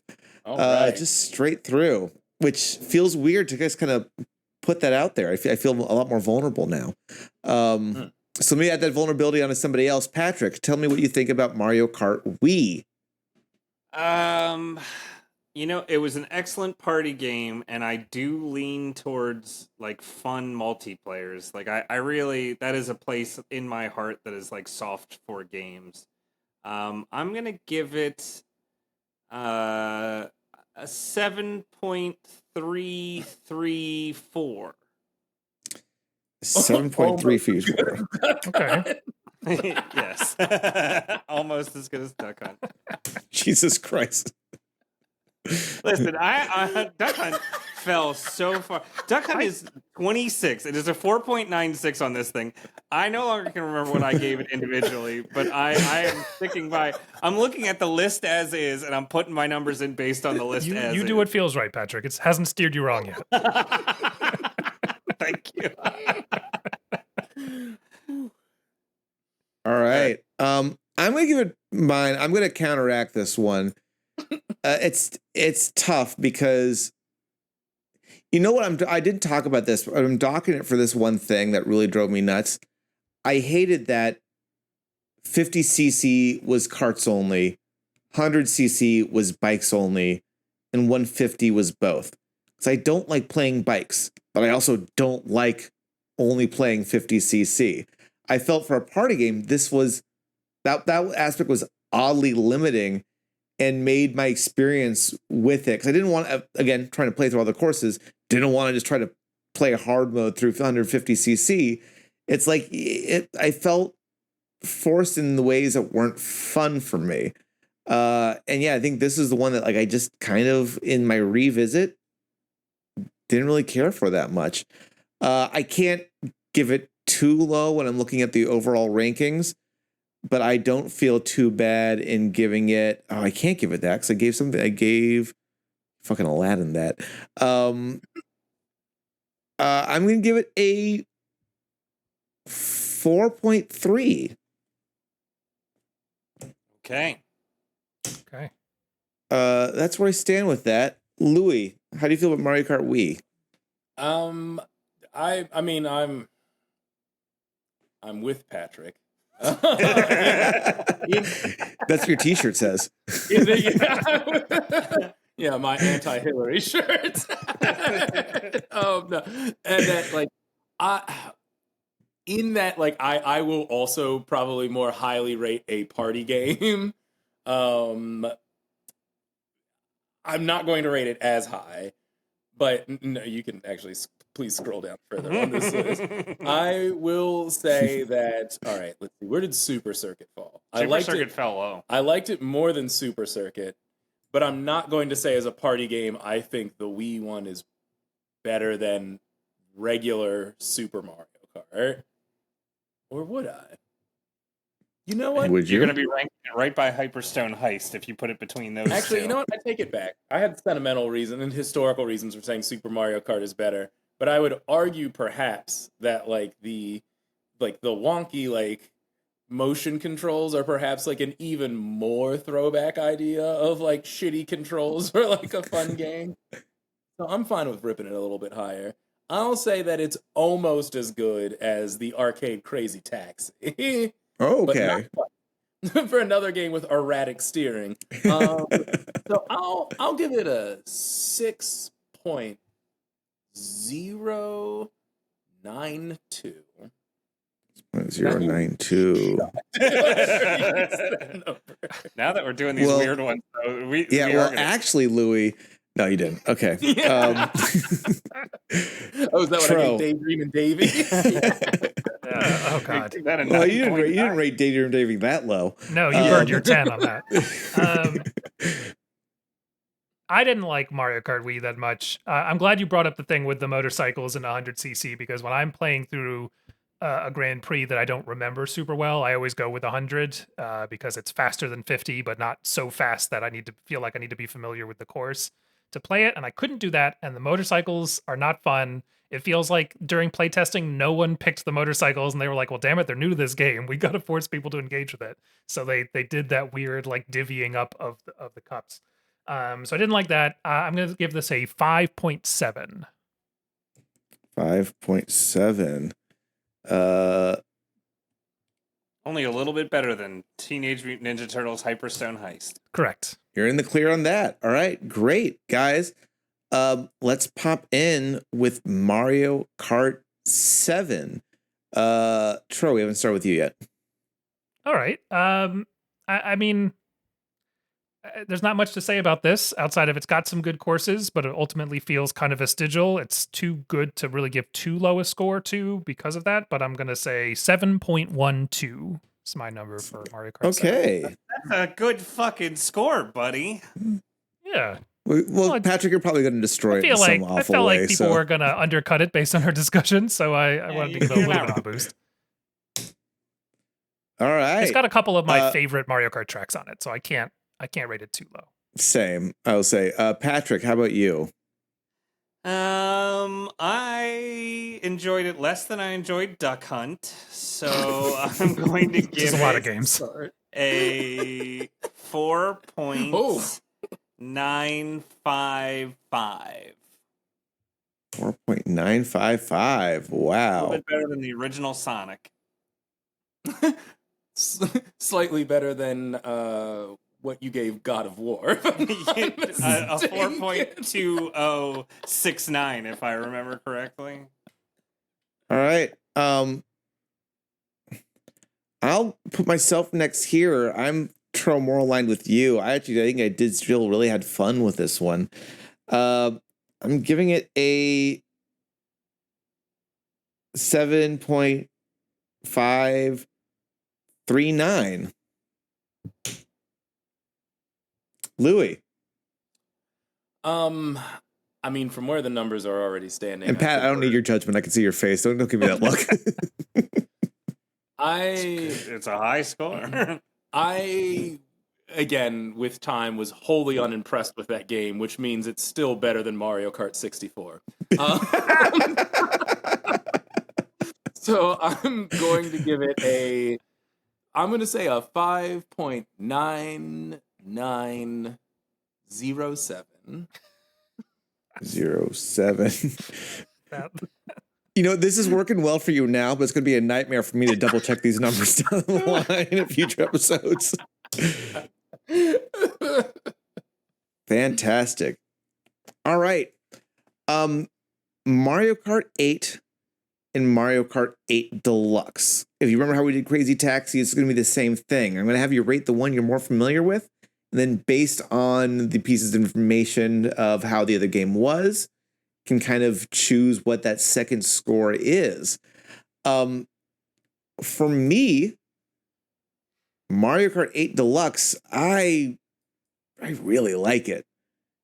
I think it's is it the perfect game? Is anything the perfect game? No. But I mean, again, I think about replayability. I think about how much I come back to something, how much something still holds a place in my heart, and how much it's just like it, whether or not it ever leaves rotation. Some games do, some games don't. Elden Ring has left my rotation. I still loved that game. Probably love that game more. This one hasn't. So I'm going to go ahead and give it, and I'm double checking as I've given some bonkers scores in the past. Okay, cool. Yeah, I'm giving it a 9.5. Jeez. That was Deluxe. Because I know what happens when you introduce Patrick on a podcast. I'm giving this a 9.5. I'm giving it a buffer score. Patrick's just not nasty enough at this game to appreciate it on the He's same not level. nasty enough. That's on him. As far as Mario Kart 8, I think the lack of a good, an as good battle mode. I think the lack of options that have come over time with the new game. I think another thing with Mario Kart 8 that we didn't talk about much is that the ability to customize races further, and be able to choose what items aren't in rotation, that came with a more recent update. There's a lot of things that really push this above, so it's not just the carbon copy with some extra features. It does feel like a stronger game. I've also never played 8, so I can't dock it for being too different. So I'm going to give that a... Well, have I given anything this before? It looks like I have. A 9.156. You're keeping it above a 9? Damn. If I put 8 that high, 8 Deluxe that high, I don't think I can dock 8 that much lower. I mean, I'm going to tell you a little secret about this rating system, Noah. You can give it whatever rating you want. I don't know if you knew that. But he's abiding by his own rules, and that's what counts. Yeah. Yes. You have to have your own system. Right. Do you need Rules a are what system? separate us from the monkeys, sir. Okay. Now, do I remember my own system between episodes? No, not generally. So Patrick, you're so judgmental. Let's have it. Buckle up, everybody. All right, the one I'm more familiar with, based on time, because I got it 9 years ago. I'm gonna go with 8 Vanilla first, and for 8 Vanilla, I am going to give it a 6 point. No, sorry. Yes, a 6.12, right above all the Crazy Taxis, just below Fighter's Destiny, which is insane, but whatever. Sounds good to me. 6.12. Yeah. Is that a off score kind of thing, or you truly think it's below Fighter's Destiny? I mean, I don't have that strong of an opinion. Like the list gets really fuzzy around there. Because I don't agree with a lot of what's happening in that section, to be honest. Yeah, with you do. It's the list. We all agree on it. That's the whole premise of this podcast, sir. Apologies. Well, then, yeah, between WarioWare and Crazy Taxi, I feel like I blacked out, and some things happened that I don't remember, but I have to stand by. If that, but yeah, so I'm gonna sneak it right in there, and then for Deluxe, purely based on what it represents. And the fact that it irritates me that it has occupied so much space and taken so much oxygen out of the room, I'm going to give it a 6.19. I really thought you were going to try to rate Vanilla high. I did. Yeah. Honestly, that's why I thought you were going to. Oh, I thought you... Wait, no, sorry, 1, 2... Oh, yeah, you did. Sorry, 6.119 for Sir, Deluxe. You genuinely think it's worse just out of spite? Yeah.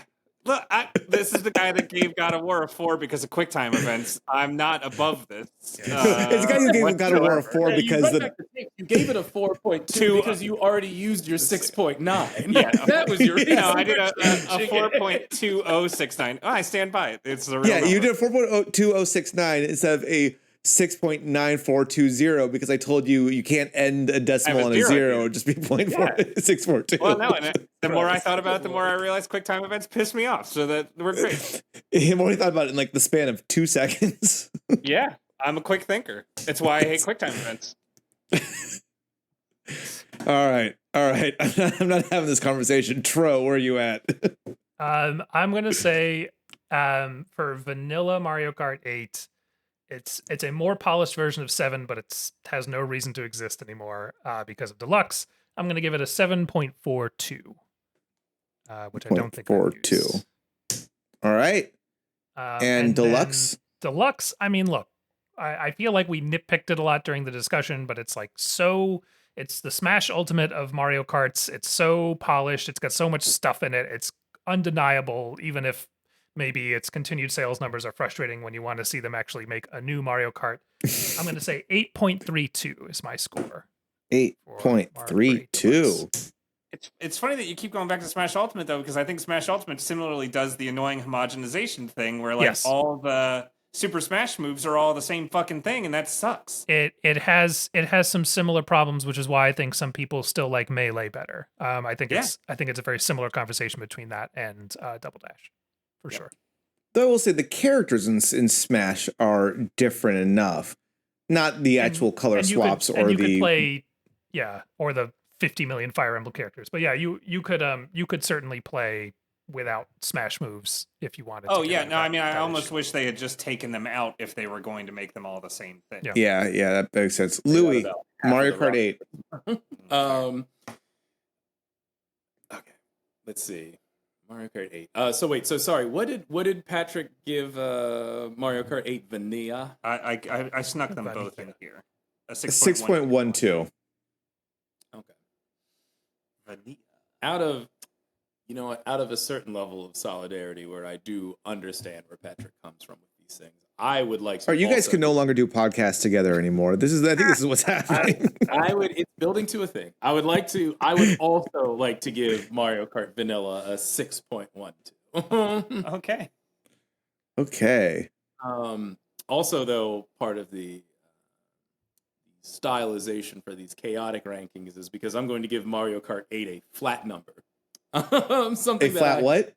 I'm going to give it a flat number, no decimal points, because it's a thing that I feel like are reserved for only very certain games, and I think Mario Kart 8 hits this for me as an absolute flat 7. It is a good game, and I absolutely cannot deny that. But does it leave me a little cold versus other multiplayer games I could be playing? Yes, absolutely that. But like I can't say it's bad. I will never say that it's bad. No. And I can't say you can use a 7 because you used that on Castlevania Symphony of the Night. What? I did? Yeah. Me? I gave that a flat number? I thought I threw out nothing but like decimals. To be fair, it was our first episode. Everything you were saying just now. Well, then never mind. I give it a 1. Yes! Lead it! Stop it! Yes! Let the hate flow through you. I'm just kidding. Then, then you know what? I'll give it, you know what? Actually, that's good. For a 10-point system, I'll give it a 7.5 flat. I do think, similar to Patrick's Duck Hunt argument, how it's better than roughly three-quarters of the games that are out there. Mario Kart 8 is that, but it's still, it doesn't give me the warm fuzzies that I need to really push it into an upper echelon. So I love fair enough, guys. That locks them all in. Let's take a look for the fans. Of course, we're going to go ahead and read these out. I'm not reading the entire rankings, just where these guys fall. After this, we have one chance to change one of our 5 scores to bring something up or down. And then beyond that, it is locked in forever, never to remain changed again. These are the rankings, working from the bottom all the way to the top. The first one here is Mario Kart Wii in the number 25 spot, above the original Legend of Zelda and Super Mario Kart, but below Mario Kart 64 and Crazy Taxi with a 5.8565. On our way up, we have Mario Kart DS above all the Crazy Taxis and below Fighter's Destiny with a 6.366 in the number 20 spot. Just two above that, in the number 18 spot is Mario Kart 7 under TMNT, the arcade game, and the original God of War with a 6.401175. Going up a little bit higher in the number 15 spot is Mario Kart 8 above God of War, but below our personal fave, WarioWare Microgames Inc. with a 7.204. And lastly, shooting up to the number 7 spot, above Final Fantasy VI and Chrono Trigger, but below Turtles in Time and Legend of Zelda: Link to the Past. Louis' favorite, Turtles in Time. 7.85975. Guys, these are your rankings. As a point of reference, our lowest rated game is E.T. for the Atari 2600 with a 1.8875, our highest rated game. The best game of all time currently, Legend of Zelda Breath of the Wild with an 8.714. As I mentioned, you have one chance to change one score on one game. How do you guys feel about this list so far? I am happy where it is, but if anybody tries to move Mario Kart 8 Deluxe up, I will move it down. I was good where it is I was going to move it down, if anything, but you were going to move it down? yes. Okay, I'm okay with that. But Right, I would not stand by it moving up. Yeah, I'm going to go ahead and say, because I'm still salty about Final Fantasy VI and Chrono Trigger's place on the list. I don't know if I can get it below Chrono Trigger, but I'm gonna. I'm gonna go ahead and give Mario Kart 8 Deluxe a let's see, I don't want to rate it. Let's say 7.57. What did you give it originally? 8.32, which is a little high. 7.57. That your final answer? I didn't do any math, so I don't know how that's going to play out. You got it below Final Fantasy VI. You got below Final Fantasy VI. And it's now in the 8th spot. Perfect. Where it belongs. Yeah. Louis, Patrick, how do you feel about where these games rank? I honestly, I'm not mad about the placement. Yeah, on these. I feel good. You know what?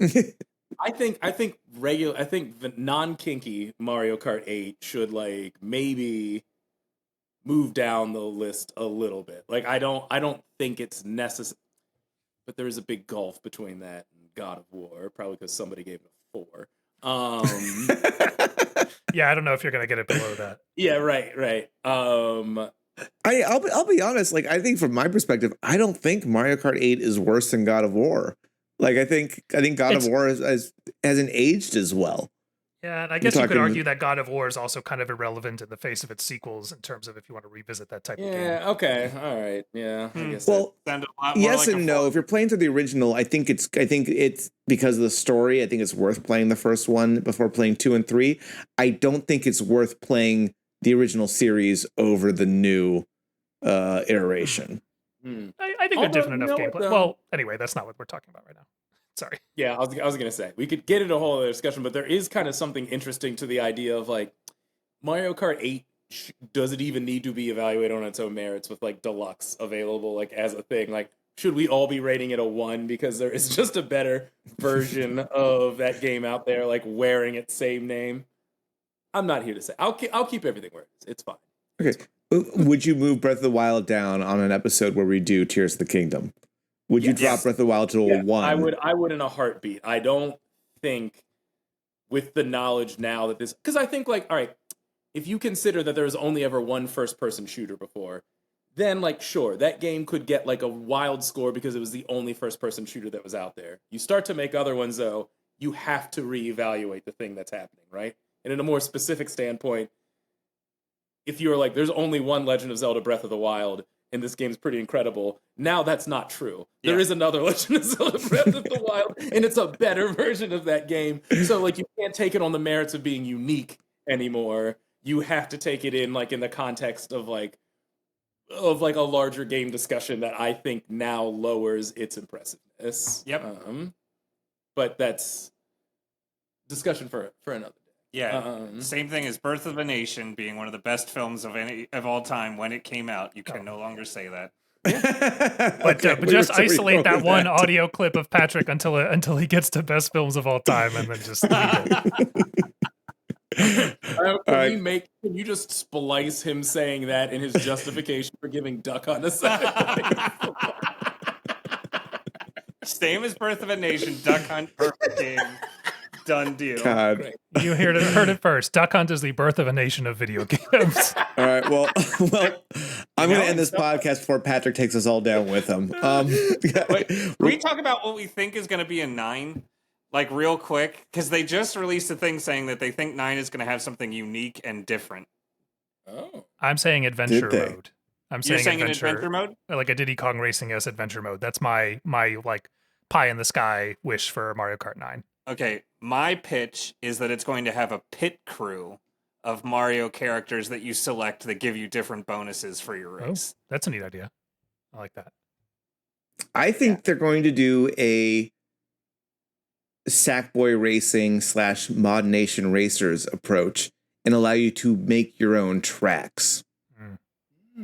Also, yeah, that would be good. I was telling Patrick, and I think I pitched it on the other episode before, that like if Street Fighter 6 is really successful, I think like having a slightly like less complicated game mode, like I don't know if that would be 2D or like maybe one where you don't do all of like the flying and like extra shit. Like I think more of like a party game mode and then a technical game mode would be like an interesting approach for Mario Kart to go to kind of differentiate its different play styles.